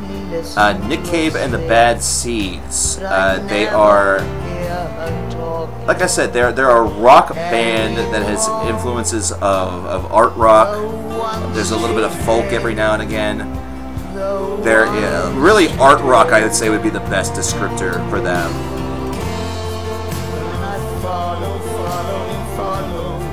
Is my apartment quiet or is it loud? It used to be extremely loud. Not from the cats though, from the neighbors. But right now, and really ever since March, it has been exceptionally quiet in this building, to the point where the loudest thing that happens in this building is one of 3 things. Either my next door neighbor yelling at his Xbox or his, you know, computer equipment or whatever he feels like yelling at the time that's inanimate. Me, because I'm manufacturing 10 Worst Artists 2018. Or just like a random crash or something like that because of something dropping or falling in the hallway, which is rare. Me and my gypsy. Cats are just minor league cheetahs. Oh well. I would not want to have a pet cheetah. I feel like at one point that pet cheetah would look at me and say, wow, you know, he's been really great to me, but I'm hungry. And then all of a sudden, lunchtime. All of a sudden, lunch is served. You know what I mean? Do you know what I mean? Do you know what I mean?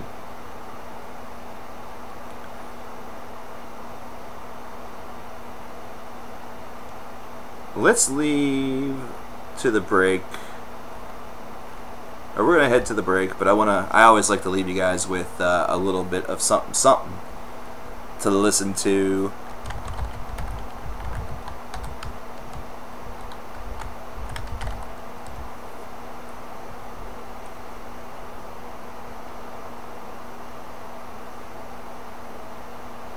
There is a lot of bands with the name Venus and Furs, by the way. I was hoping to maybe find one of those. I'll tell you one thing that I am hungry. I am quite the hungry hippo. So we're not going to do that.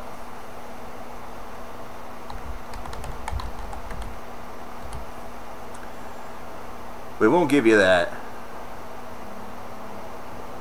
Instead, considering we have seen, considering we have played some Seven Dust, we should probably play something that Lejeune has been a part of. He was a part of a song by Earthside, and that song is entitled Mob Mentality. I see that we have another donation coming in. Justin Neely. Justin, thank you very much for the $6. I appreciate that, and we're going to get to what Justin has to say once it decides to pop up. Thank you very much, PayPal. You're a peach. Solitude at Tyrann is transcending sentinels. I'm going to send you a $1 message soon. Okay, Justin, that's no problem. We're about to go on break, so do as you will. It's all good, man. Enjoy Earthside with their track Mob Mentality. This is off of the album A Dream in Static, which came out a couple of years ago. These guys are a very, very promising progressive band that I think you guys are really, really going to like. I will see you guys momentarily, and we're going to give out a $10 Hell's Headbangers gift card. We're going to give out a $10 Hell's Headbangers gift card whenever we come back, so you don't want to miss that. Stick around. We'll be right back.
So, everybody, what are you thinking about Mob Mentality by Earthside? Pretty good song. Even cooler video. Even cooler video, to be honest.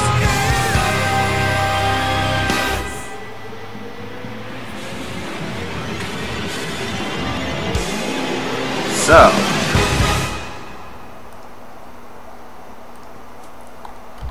we're gonna get up Nightbot. Oh, I'm gonna burp because I'm gross. Because I'm a gross boy.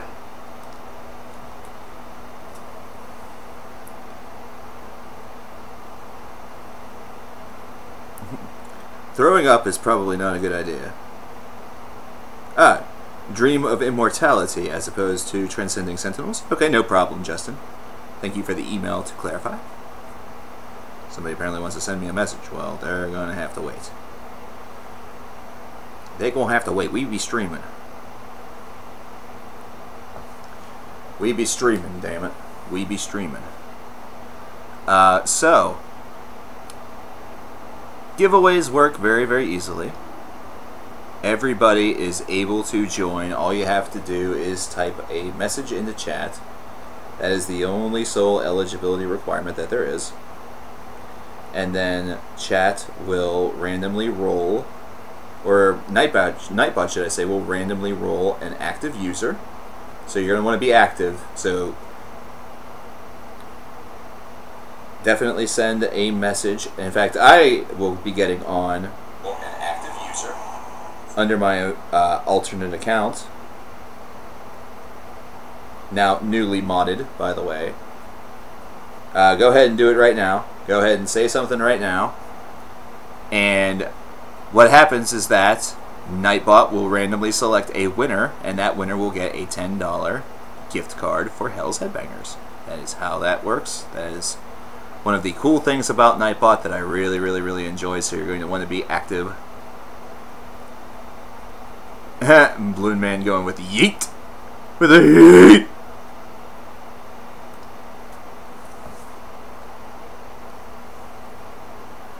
While that is going on, we're going to get to the next song. We have Solitude Aeternus. And the song that we're actually going to play is Dream of Immortality. It was wrongly, the song was wrongly suggested by Justin. He would prefer this one, so we're going to play this one. They both are within the same realm, so no difference in donation or anything like that. We're within the same level.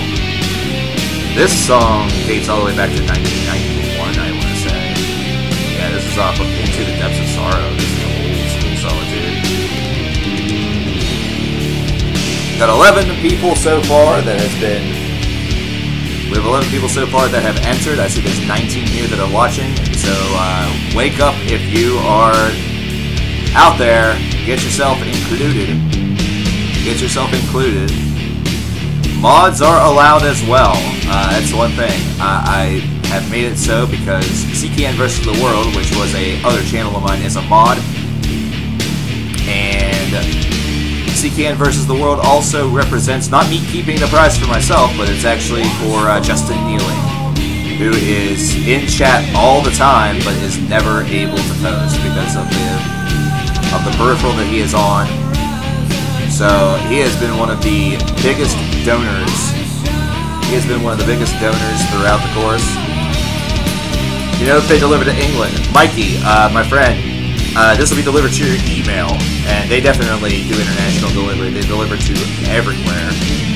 You don't understand what to do? You've already done it, Celtic Girl. You are already entered. You're good. You are good to go, Celtic Girl.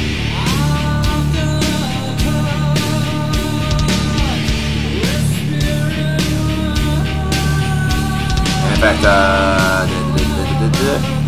we're going to go with users active within the past 15 minutes. I see what my problem was with names disappearing. I had the active timeout at a lower rate than what it should be.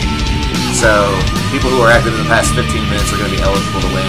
So, what game, like I said, Adam, I hope to play a lot of the stuff that's on my Steam library, as well as I'm a very big fan of old school retro stuff, so NES, SNES. There's one game that definitely needs to be played, which is on the Nintendo GameCube, entitled Eternal Darkness, Sanity's Requiem, and that needs to be played with my tech department. That's been like set in stone for like over a year.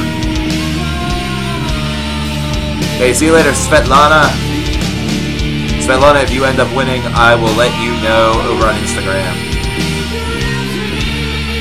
So we're going to give this just a couple more seconds. We're going to give this just a couple more minutes, should I say. We're going to give it till about halfway through the song, so about another minute or two. So if you are out there in chat, time to wake up. Type a message in chat. Get yourself entered into the giveaway. 20 people watching. 12 people have been. There are 12 eligible winners right now.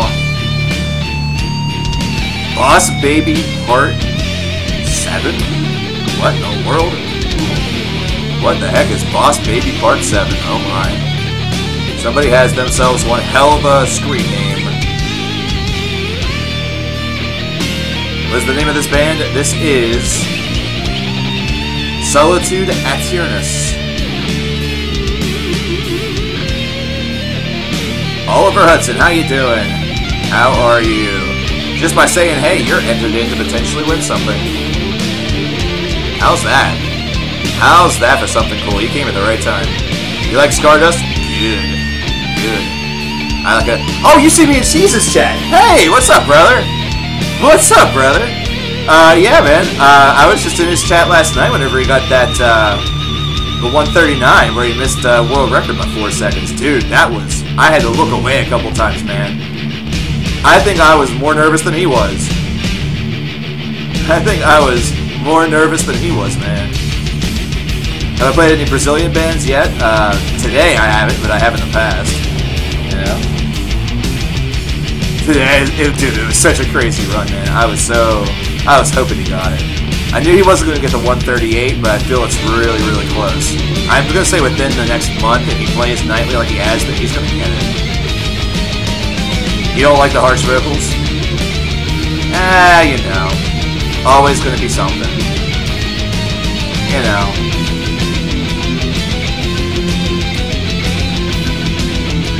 Carnival Bazaar is a really good album.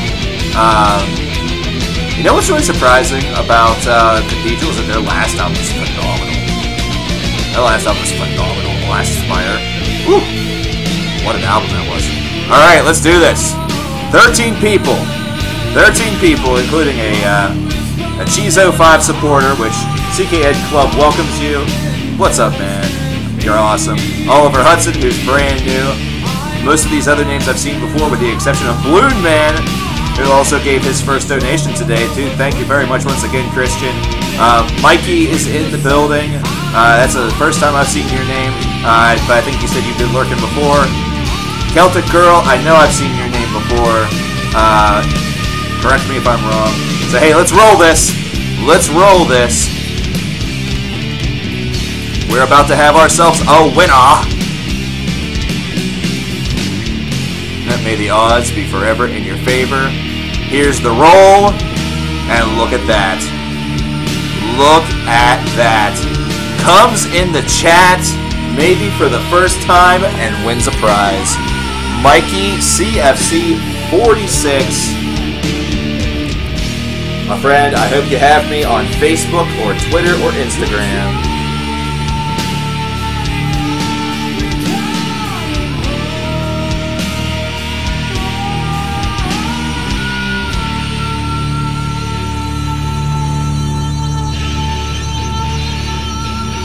Mikey, I will need you on one of those social media outlets.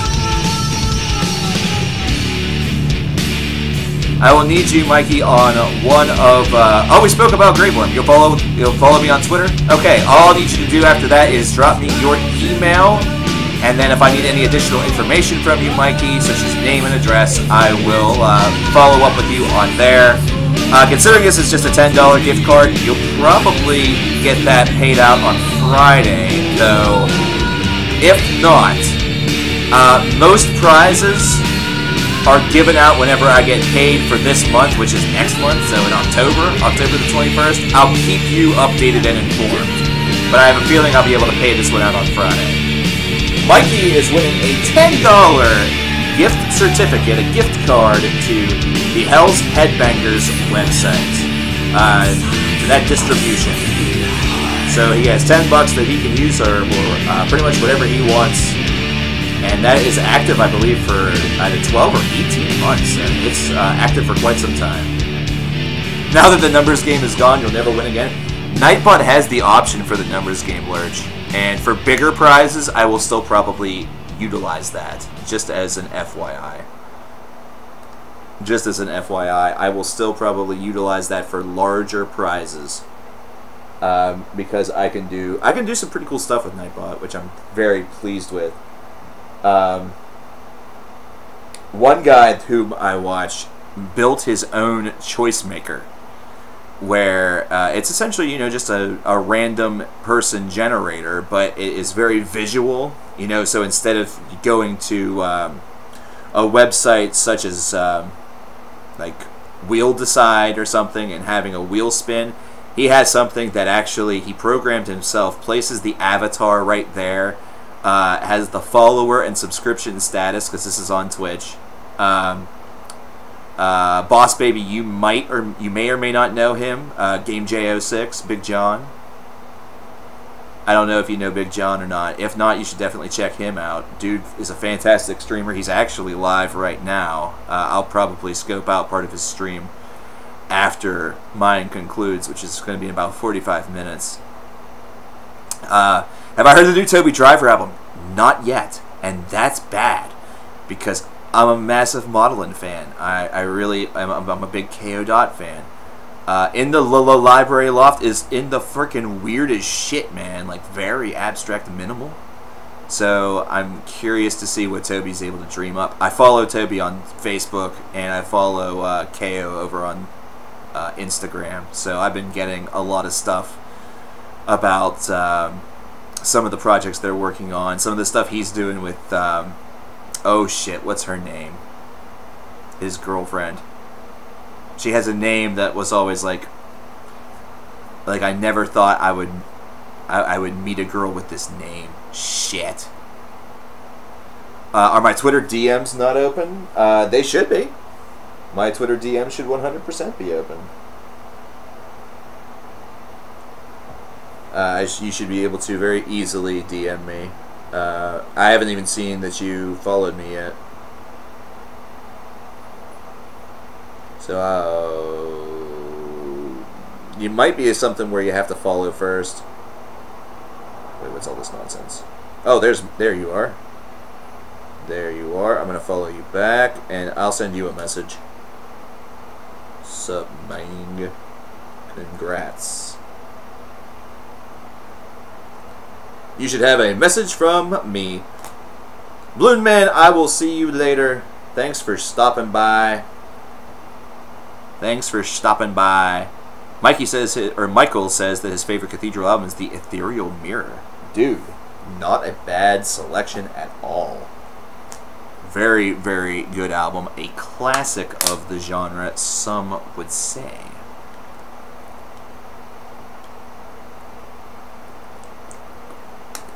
Some would say. Hey, you got a sexy message on Twitter. Wonder who it's from. Well, if it's sexy, it ain't from me. Y'all don't know how I flirt. I flirt bad. I suck at it. Mostly because over the course of the past 7 years, I've not had a need to do it. But yet I still, you know, I got some skills here or there. You know why? You know why I don't have any need for it the past 7 years? Because I'm freaking relaxed as shit over the past 7 years. You know what I mean? You know what I mean? I don't even think I'd know how to flirt these days if I had to go to a bar or something like that. I'd probably just start talking to some chick and be like, yo, what kind of tunes you like? And she'll say something like, I really like Lil Yachty. And then just walk the fuck away. Something like that. Yo, got you back, Mikey. Very cool. Like I said, if I need any other information from you, I'll let you know. Same thing is true with Twistle of Mobius, who won the $100 Hell's Headbanger gift card as part of our last cycle, which was for the Ronnie James Dio Cancer Fund, as well as Waterblanc, who won a $10 gift card in a midnight hour.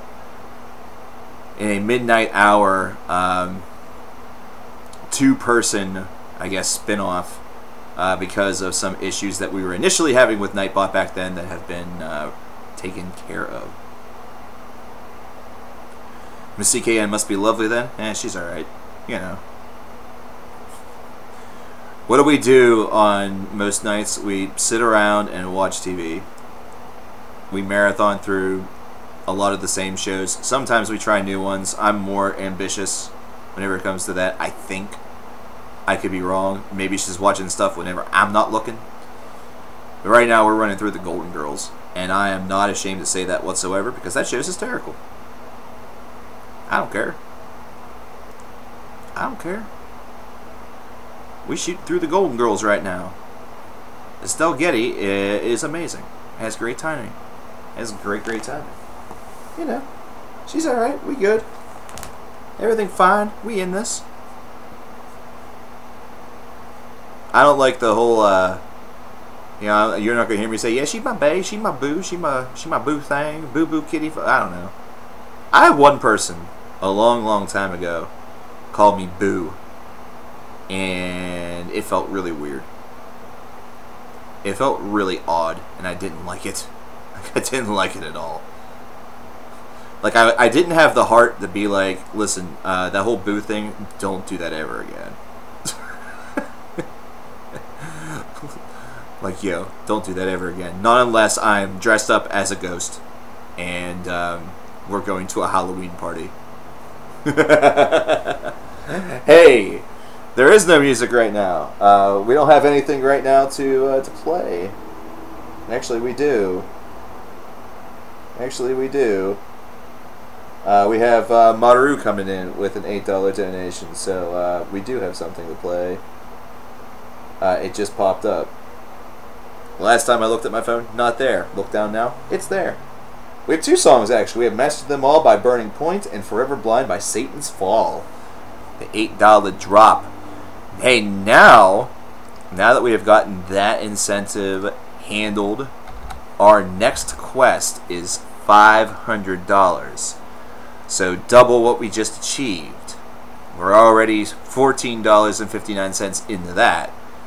But what the prize is there is 2 Rank 'em All videos, and how that will be done is how we've done it in the past. How we've done that in the past is that we take suggestions from you guys in chat, the audience, and we collect and assemble the 5 or 6, I think it'll be 6 in this regard, the best selections. And I think what I'm going to do this time around is that I'm going to leave it up to a vote over on the Facebook page. Betty White, Bay Arthur, Rue McClanahan, and Estelle Getty. It was a show that was on in the 1980s that followed 4 retirees, 4 retired women and their adventures in Miami. And you would think, just by the sound of that, that it would not be something that would be really applicable for the youth. You know, it's not something that if you watched it whenever you were like 12 or 13 years old, you would enjoy it. That was whenever I discovered the show. So whenever I was 12 or 13. So I discovered the show like before the turn of the millennium. I had heard the theme music and stuff whenever I was much younger. But whenever you're 5 or 6, you're more interested, or at least back in the 80s or early 90s, I was more interested in turning off the television or turning it to channel 3 so I could play Nintendo than watch the Golden Girls as a young 7-year-old. There were princesses to save, for fuck's sake. Burning Point with Master Them All. But 12 or 13 years old, I discovered the show. It's an amazing show. It really funny. Very, surprisingly very hip. There's humor there that works because it is from the age of an older individual, so you get a lot of references to old actors and actresses. But then at the same time, you have a lot of references to the 1980s culture. So you hear about Mary Lou Retton, for example, and stuff like that. It was a really cool show. It's a really, really cool show. I love running through it. Dude, we did. Didn't matter. And then if you were lucky and you got one of those modern TVs that had an auxiliary port, that wasn't until like the middle of the 90s though. Because remember early on, if you had multiple systems, you had to get one of those switchers. And even with the auxiliary port, you still had to get one of those switchers because there's just the one. You just had the one port for it. Back in the day, man, TVs didn't have like all of these different inputs. You know, it's these days, and really within the past 20-25 years, that we've been able to Frankenstein TVs that have like 17 different damn devices attached to it. You know, you're daisy chaining together like DVD players. You know, you have old VHS players. There's a laser disc that you had from, 1980 whatever, or you have that copy of Jurassic Park on Laserdisc you're super proud of, but it's so freaking hulking and big, it's like the size of a vinyl record. Maybe you have an old Betamax player. Then you have to attach all your systems. The Atari 2600, the Intellivision, the ColecoVision, the NES, TurboGrafx 16, SNES, Sega Dreamcast, Sega Saturn, Sega Genesis, Sega Master System. Maybe you got a Philips CDI or a 3DO, you unfortunate bastard. All your friends are rocking out to maybe the original PlayStation, or you're playing Crash Bandicoot. Meanwhile, you're stuck with the damn CDI playing The Flowers of Robert Mapplethorpe. PayPal kicked you out? What? Is it because you're making too many purchases to the same place over the course of multiple days? Like, do they think that you have like some sort of virus or something? David Matthews. Hey, I like your band. Thoughts on Nightwish? A lot of vocalists. Many lovely women. Great stuff though. Good stuff though.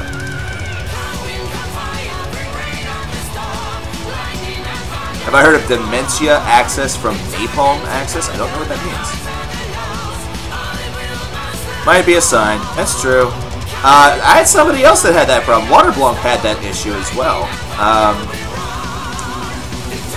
One thing that I will say is that just like what you did today with 2 songs apiece for certain donations, totally cool with that for you guys.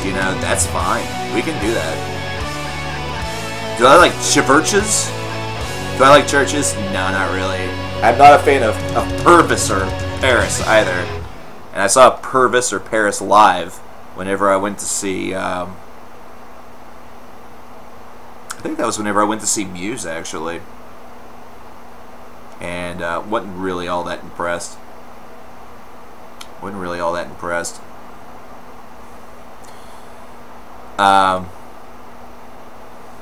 The band that is kind of cool, that actually Miss CKN really likes, that I kind of like too, is Bastille. How does the donations and song suggestions work? Mikey, right there in the title, request songs, with the exclamation point in front, that will tell you how to do it. So whenever you donate to the stream, you can request a song, and the length of the song can be is based around the amount that you donate. So if it's a donation of between $2 to $5, you get a song under 5 minutes. If you donate between $5 and $10, you get a song under 10 minutes. For songs that are over 10 minutes, it's $1 per minute of runtime. Oh, excuse me. You know what, Eric? We missed an opportunity with that. The perfect one that probably would have worked, although she's extremely camera shy, would have been Wonderful, Wonderful by the Killers, whenever that came out. What upcoming concerts am I currently wanting to go see? one that I just saw. I've never seen Seven Dust live, and there have been so many people that have come into this chat and say, yo, you need to do this. This has to be like a bucket list item. They're a super good band live. Like, I'm starting to really buy into that quite a bit, and I'm starting to think that I really, really need to do that. Forever Blind by Satan's Fall, and then we have another donation to talk about here from Justin. What's up, man? But that's the big one that I just saw. I don't look into concerts a lot because I usually don't have a lot of residual income to work with. Yo, you need to do this. Yo, I need to do what? Do I need to, like, stroke you or something?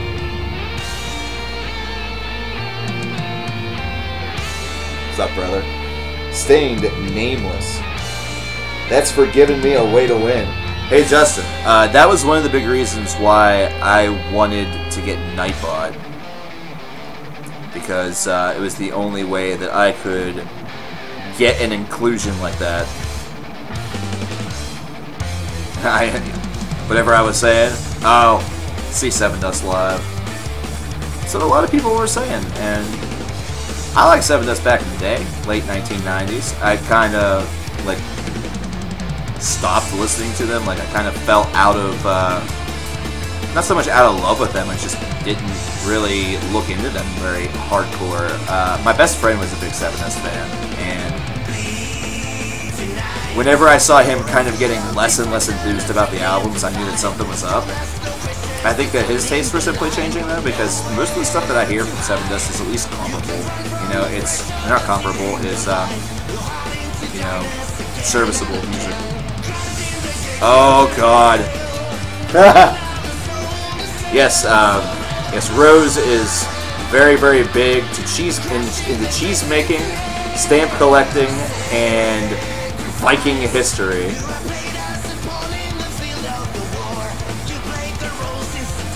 You're waiting for Nargoth to come back to America. Yeah, that'd be pretty cool. Nargaroth.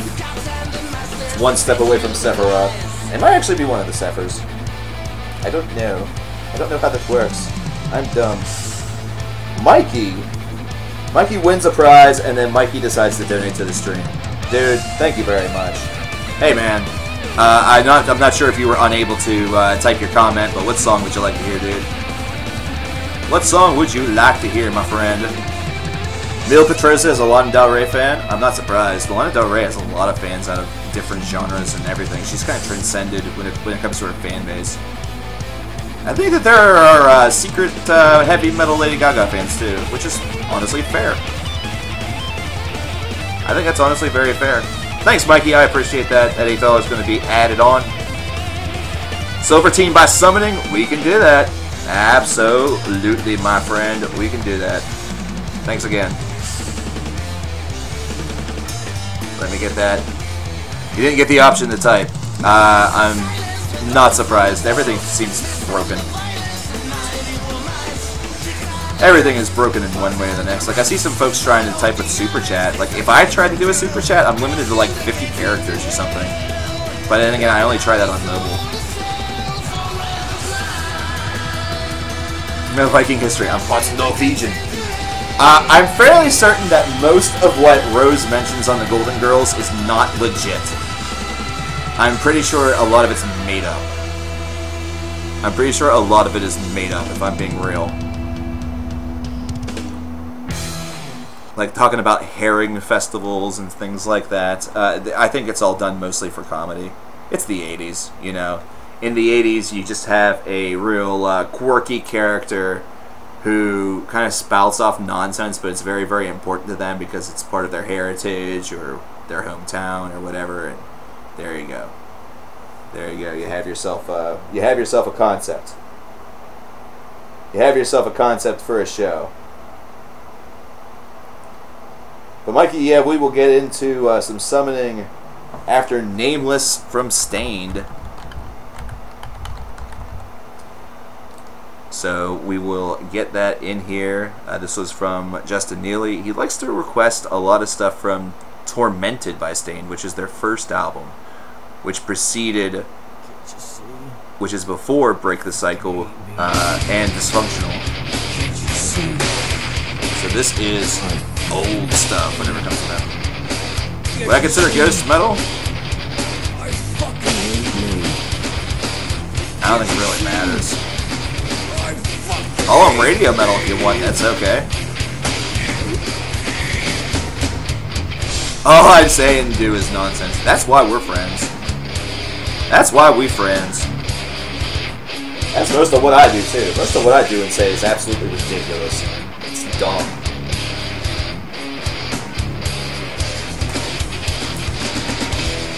I'm fairly certain that creative types have to do nonsense or say nonsense to keep life fresh. Because whenever you think very logically, or whenever you exist within a creative mind, the commonplace becomes very dull. Disdain metal. Some would consider them new metal. Most would consider them radio alternative. I would probably call them more radio alternative, considering the history of the band and where they went after Break the Cycle with like 14 Shades of Grey and the albums that followed, because their stuff got tempered down a lot. Celtic Girl, if you like Aaron Lewis, he actually transitioned into country music for a short period of time. Might still be doing it for as far as I know. But yeah, he actually did a transition into country music, which is not bad. That was actually what Aaron Lewis wanted to do originally. He wanted to be a country singer. So, little fun fact about your boy Aaron Lewis, which Aaron Lewis even sounds like the name of a country singer. So, favorite band from the new metal area,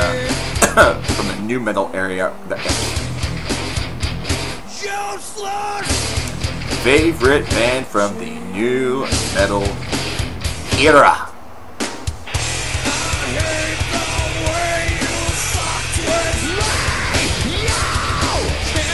It's actually a really good question, now I think about it.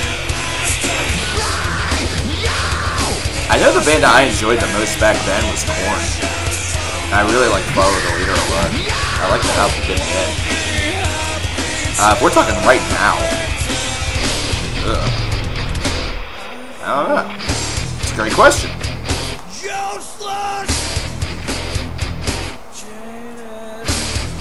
Yep, CK and mispronunciation. It happens. It happens. I'll tell you, if you listen to this, and the only thing that you knew of Stain was what you heard off of Break the Cycle or Dysfunction, this would be a heck of a change. I would have loved to have had a copy of this album, though. This is off of their first disc, Tormented, because this album right now is worth a lot of money. Oh, excuse me. Just like if you have a physical copy, first press, of Mate, Feed... Let me try that again. Mate, Feed, Kill, Repeat by Slipknot, you have yourself a heck of a little treasure right there, considering how big they became and sort of the distance that they have, distanced themselves from that album, considering it is rather elder in its in many different ways. Here's Silverton from Summoning. This is off of With Doom We Came, which was released here in 2018. BT dubs. This is new, or new-ish. Deftones. How did I forget about the Deftones? I think these streams make you hungry because I'm freaking hungry. I'm starving right now. Like, I need to put some food in my belly. I need to put some serious food in my belly. So we have about 25 minutes left. So we're gonna be all right. We're gonna be fine. We'll be aight. Then I have a pineapple chicken meal that is just screaming my name right now, and I think that I'm going to be very, very happy to indulge upon it.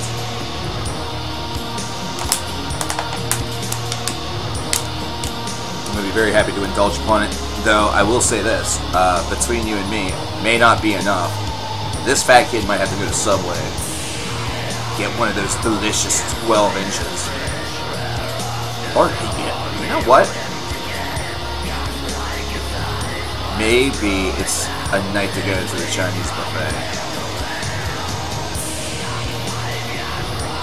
Is the First Beer Factory considered as death metal? No, it's more like they're more of an industrial band, and I think they still have maintained kind of that that title, or they've kind of transitioned more into just groove metal, I guess.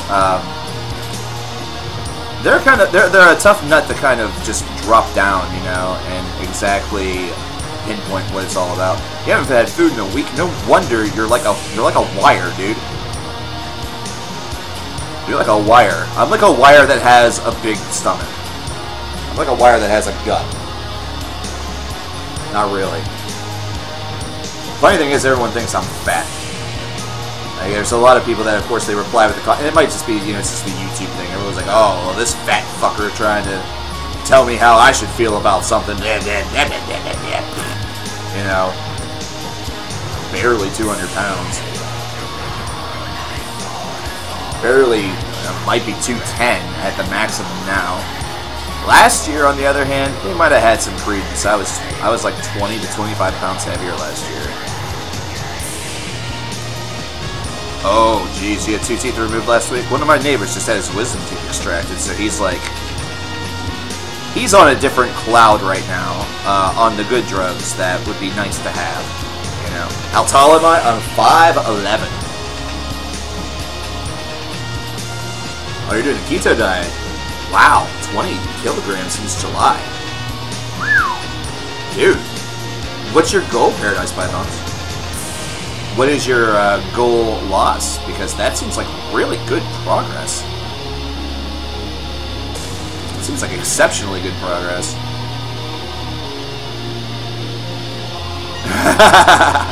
Now see, I know folks that are like that. Their metabolism is so quick that they could stuff their face literally for 4 straight hours and gain nothing.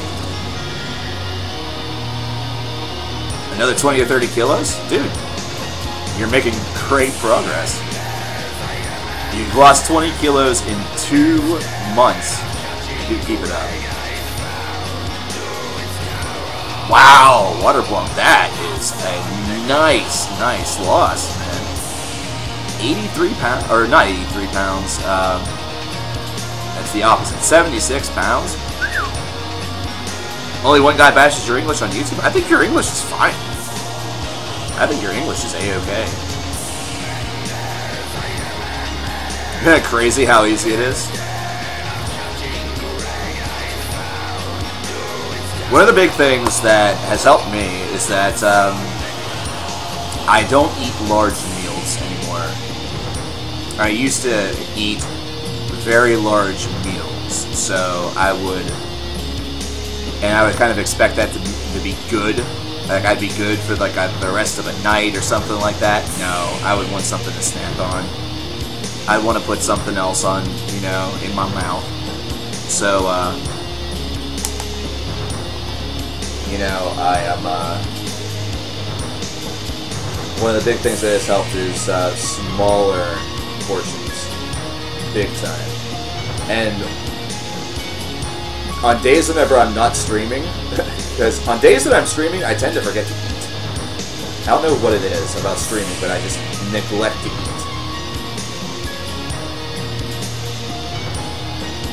But on days whenever I'm not streaming, it's small portions throughout the day. And they say that that's really what you're supposed to be doing anyhow.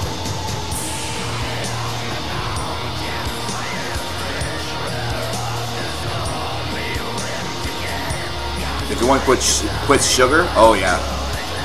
Sugar will, you know, sugar is something that does add to your weight quite a bit. So if you have a high sugar content and you find yourself doing a lot of other things that is supposed to help you lose weight, and you're not losing a lot of weight, then there's a good chance that you need to cut down your sugar intake big time. You know, like, I guess as a great example, I drank these Monsters, and per can, that's 64 grams of sugar. That's 64 grams of sugar. Okay. So, all in all, it's 108 that I typically consume per day. Kind of absurd. But whenever it comes to other things, there's very little sugar content in many of the other things that I either eat or consume. So unless I'm like eating candy, which is rare these days, or unless I'm eating something that maybe has a spritz of sugar for flavor in it, you know, donuts are obviously the worst. I mean, I do have a bit of a sweet tooth for donuts, but I've had to control myself. You know? Oh, 2,100 a day? Nowhere close, man. These are $2.10 per can, so that's $4.20 right there. I drink mostly water aside from that, and a lot of the meals that I eat are like 300 calories. Like, they're pretty healthy meals. So even with eating like 2 or 3 of those, I'm still only at like 1,300 to 1,400 calories. And then if I have a snack, then that might put me a little bit closer to 2,000, but I can't imagine that I'm taking in 2,000 calories all that often. I can't imagine that I take in 2,000 calories all that much. I used to drink Amp. Oh man. I tried 1 Amp. I was not a big fan. I was honestly not impressed with it. You know what I mean? You work out every day? Okay, yeah, I don't do that. I wanted to do that last year. What will happen if I work out, honestly, is that I would bulk up muscle and I would actually gain weight, probably. I would probably gain weight. Or I wouldn't lose anything and just gain muscle. I doubt I would. This is honestly, like, they say that for 5'11", you should be at, like, 180. I really don't know if that's, like, the only thing that I could really do is flatten my chest a little bit, you know, get a little six-pack rolling. And maybe gain a little bit of muscle on my arms. You know, so I'm gaining on the arms, and then whenever it comes to my midsection, I would just be flattening that out a little bit, which that's where the weight loss would come from. But I already have exceptionally athletic legs. Like, that's just something I was born with. And because of that, I also have an athletic leg pain. You know, I have shit knees, and I'm getting a pretty bad back as it stands as well. My posture's not great, but that's surprisingly not contributed to any problems.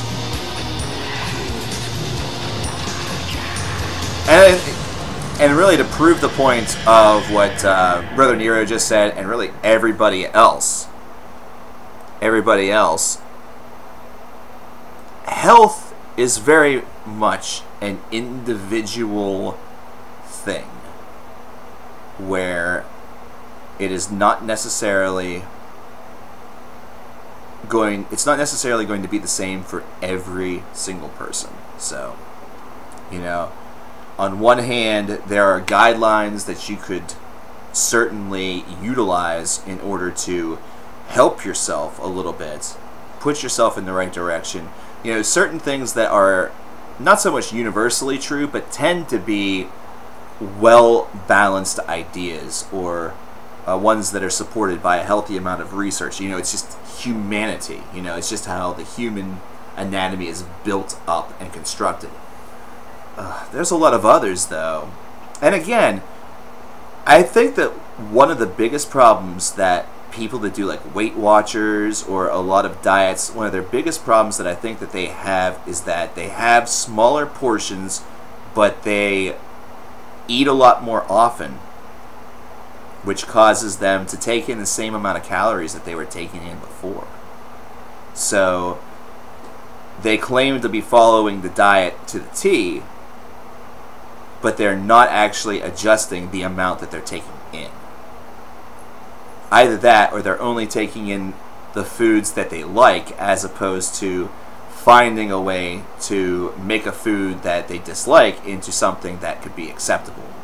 You know what I mean? Like, if I didn't like celery, for example, but I needed you know, I needed more vegetables in my diet and maybe more protein, celery and peanut butter is awesome. It's really, really cool. Yes, there is fat in peanut butter, but it's still a really awesome little treat. It is an awesome little treat.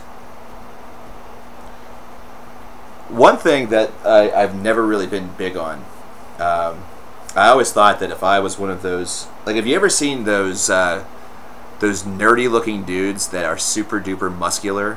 Like, they worked out, they got a six-pack maybe, or they got a little bit of muscle definition, but yet they still have that nerdy looking face. I always think to myself, if I work out, that would be me. Like, I would look like this nerd that decided that he needed to, like, defend himself from bullies, so he went and, you know, spent $10 at Anytime Fitness or whatever, and and decided to spend like 8 hours a day there. I think we're going to toss on one final song, and then we're going to peace out for the evening. I'm going to get some food in my stomach because right now my caloric intake of the day is approximately less than 400. And I'm fat, remember, so fat kids gotta eat. Fat kids gotta eat. But let's have a little bit of fun with this last suggestion. We're gonna play Crimson by Edge of Sin. No, we're not. No, we're not. I'm kidding. I'm sure you would love that. I'm sure that would make you a very, very happy grouping of individual people. 15 creepy Nickelodeon conspiracy theories. It shows Vicky from the Fairly Odd Parents with a nice rack and kissing Timmy. Pretty sure that's illegal. If people are thinking that that's going on, then whew.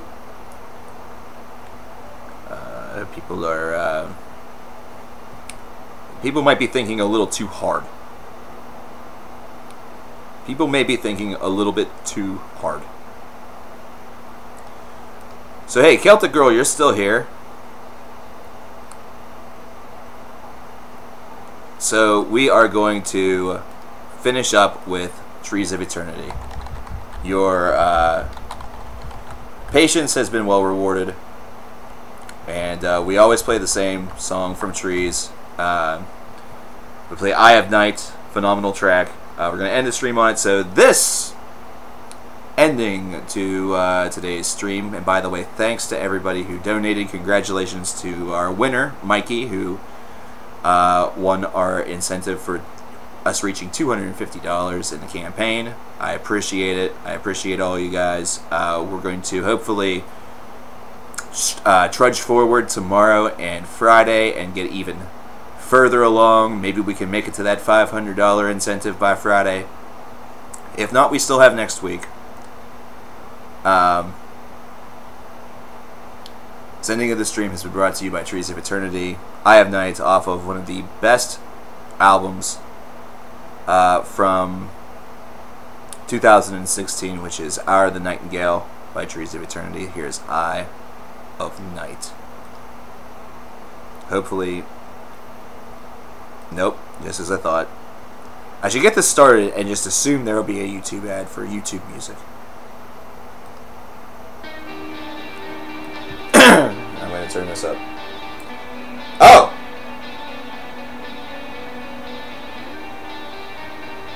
I guess we might have one more. We're going to actually have one more after this. We're going to have Frozen Crown with Kings. That will actually be our last song for the stream. Will the stream be at the same time tomorrow? Mikey, yes. The stream is always at the same time. I've oftentimes teased and said that I was going to try and start streaming at other time frames just to test it out. Those are times that I'm either not awake or other people might be sleeping. So this is the sweet spot. This is the sweet spot. Kiara, thank you very much. Kiara, we'll get that in after Aya Night. I appreciate the $2. If you're away for the next 5 days, really gonna miss y'all. Hey man, Paradise, you have yourself a good time wherever you're going or whatever you gotta do. Hopefully it's not all that painful. Hope it's not all that painful, my friend. And we will see you in 5 days. So what, next Monday or next Tuesday? We'll still be doing this. We'll still be going after the same goal. We'll have the same goal in mind. So this series will end next Friday. So this streaming incentive will end next Friday. So we still have a lot of time. We have a lot of time. Hey, Trees Reviews brought you to the channel. Thank you very much, Celtic Girl. That was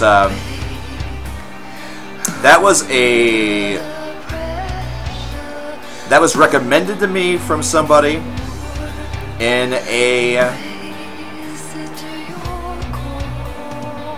I'm trying to remember the exact story of what caused me to do that review. Actually, I think it might have been a 5 recently released that I loved so much I said on the video that I had to do a full review, and I did. Something like that.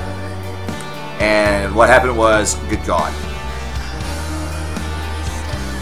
What happened was one of the most emotional experiences of 2016 musically.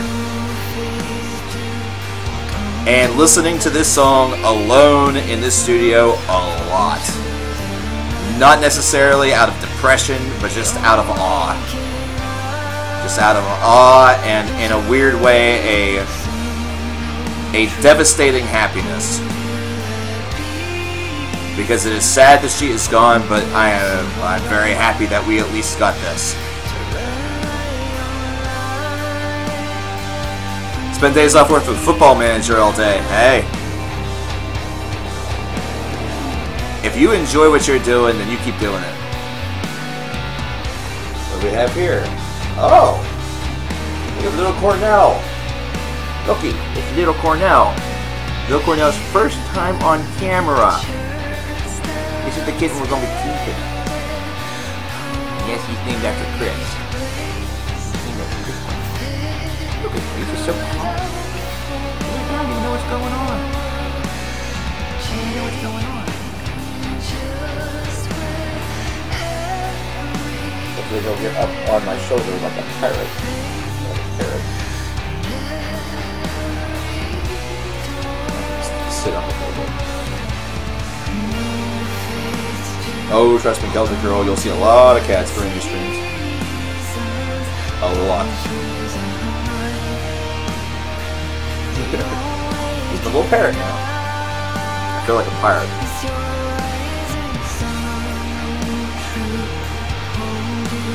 Listen, if there's somebody in this chat that doesn't like cats at all, like, you like literally want them all to die, we can't be friends.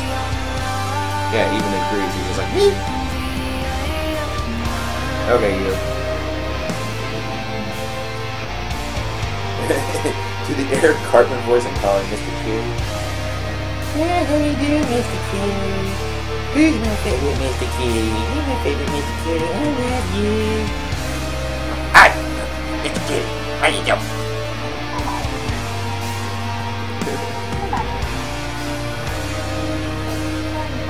Oh, Nemo's here.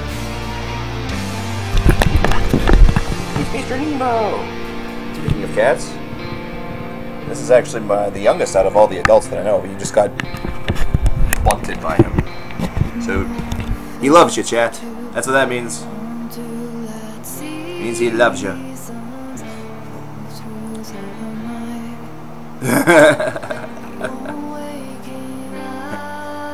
I'm just fortunate I can still somewhat do the Eric Cartman voice. Not really very well, but, you know, well enough.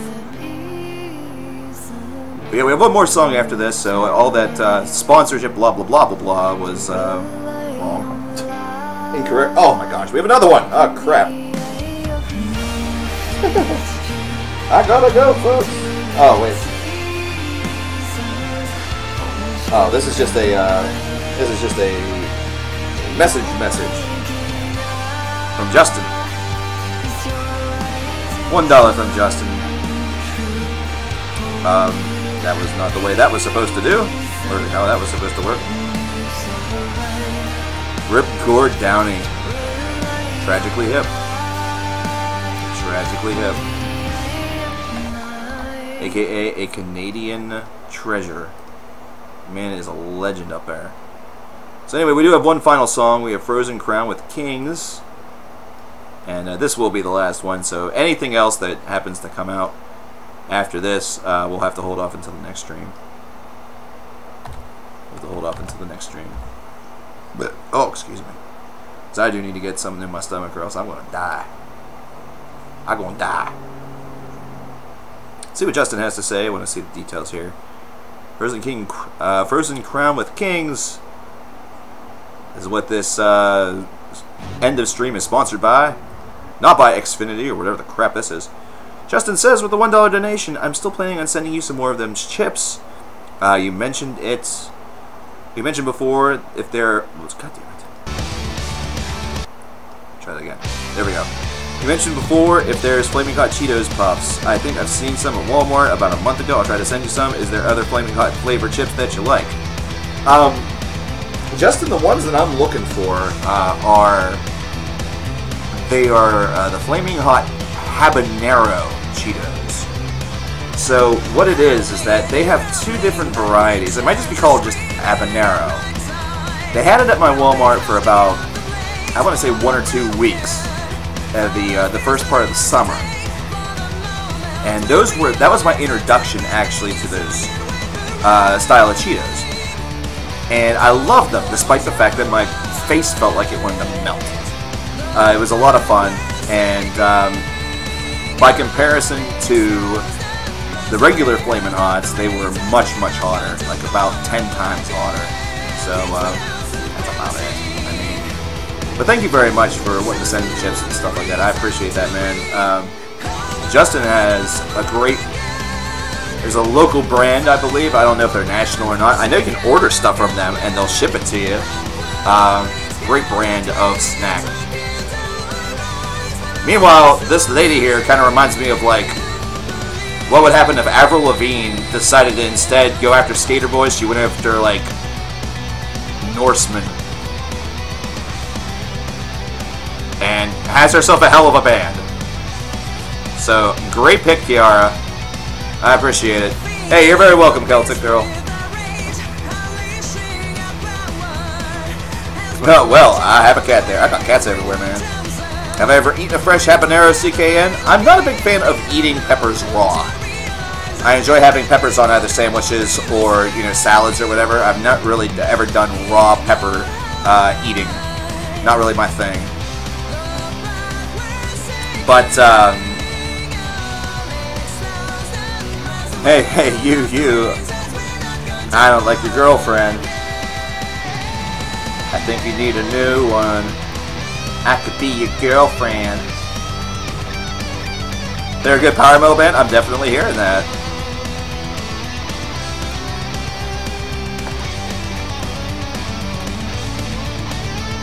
You know, visually speaking, I like kind of the way in which they have this video put together here, where they have the live, or like the somewhat live, like the faux live experience here, so you can clearly see the guitars being shredded and everything, and then you have those atmospheric shots in nature. I like it. You know, it's very typical. It's kind of typical for a lot of bands, but it's a kind of a formula that works, though. It's a formula that works, especially whenever you live in areas where there's a high definition of beauty.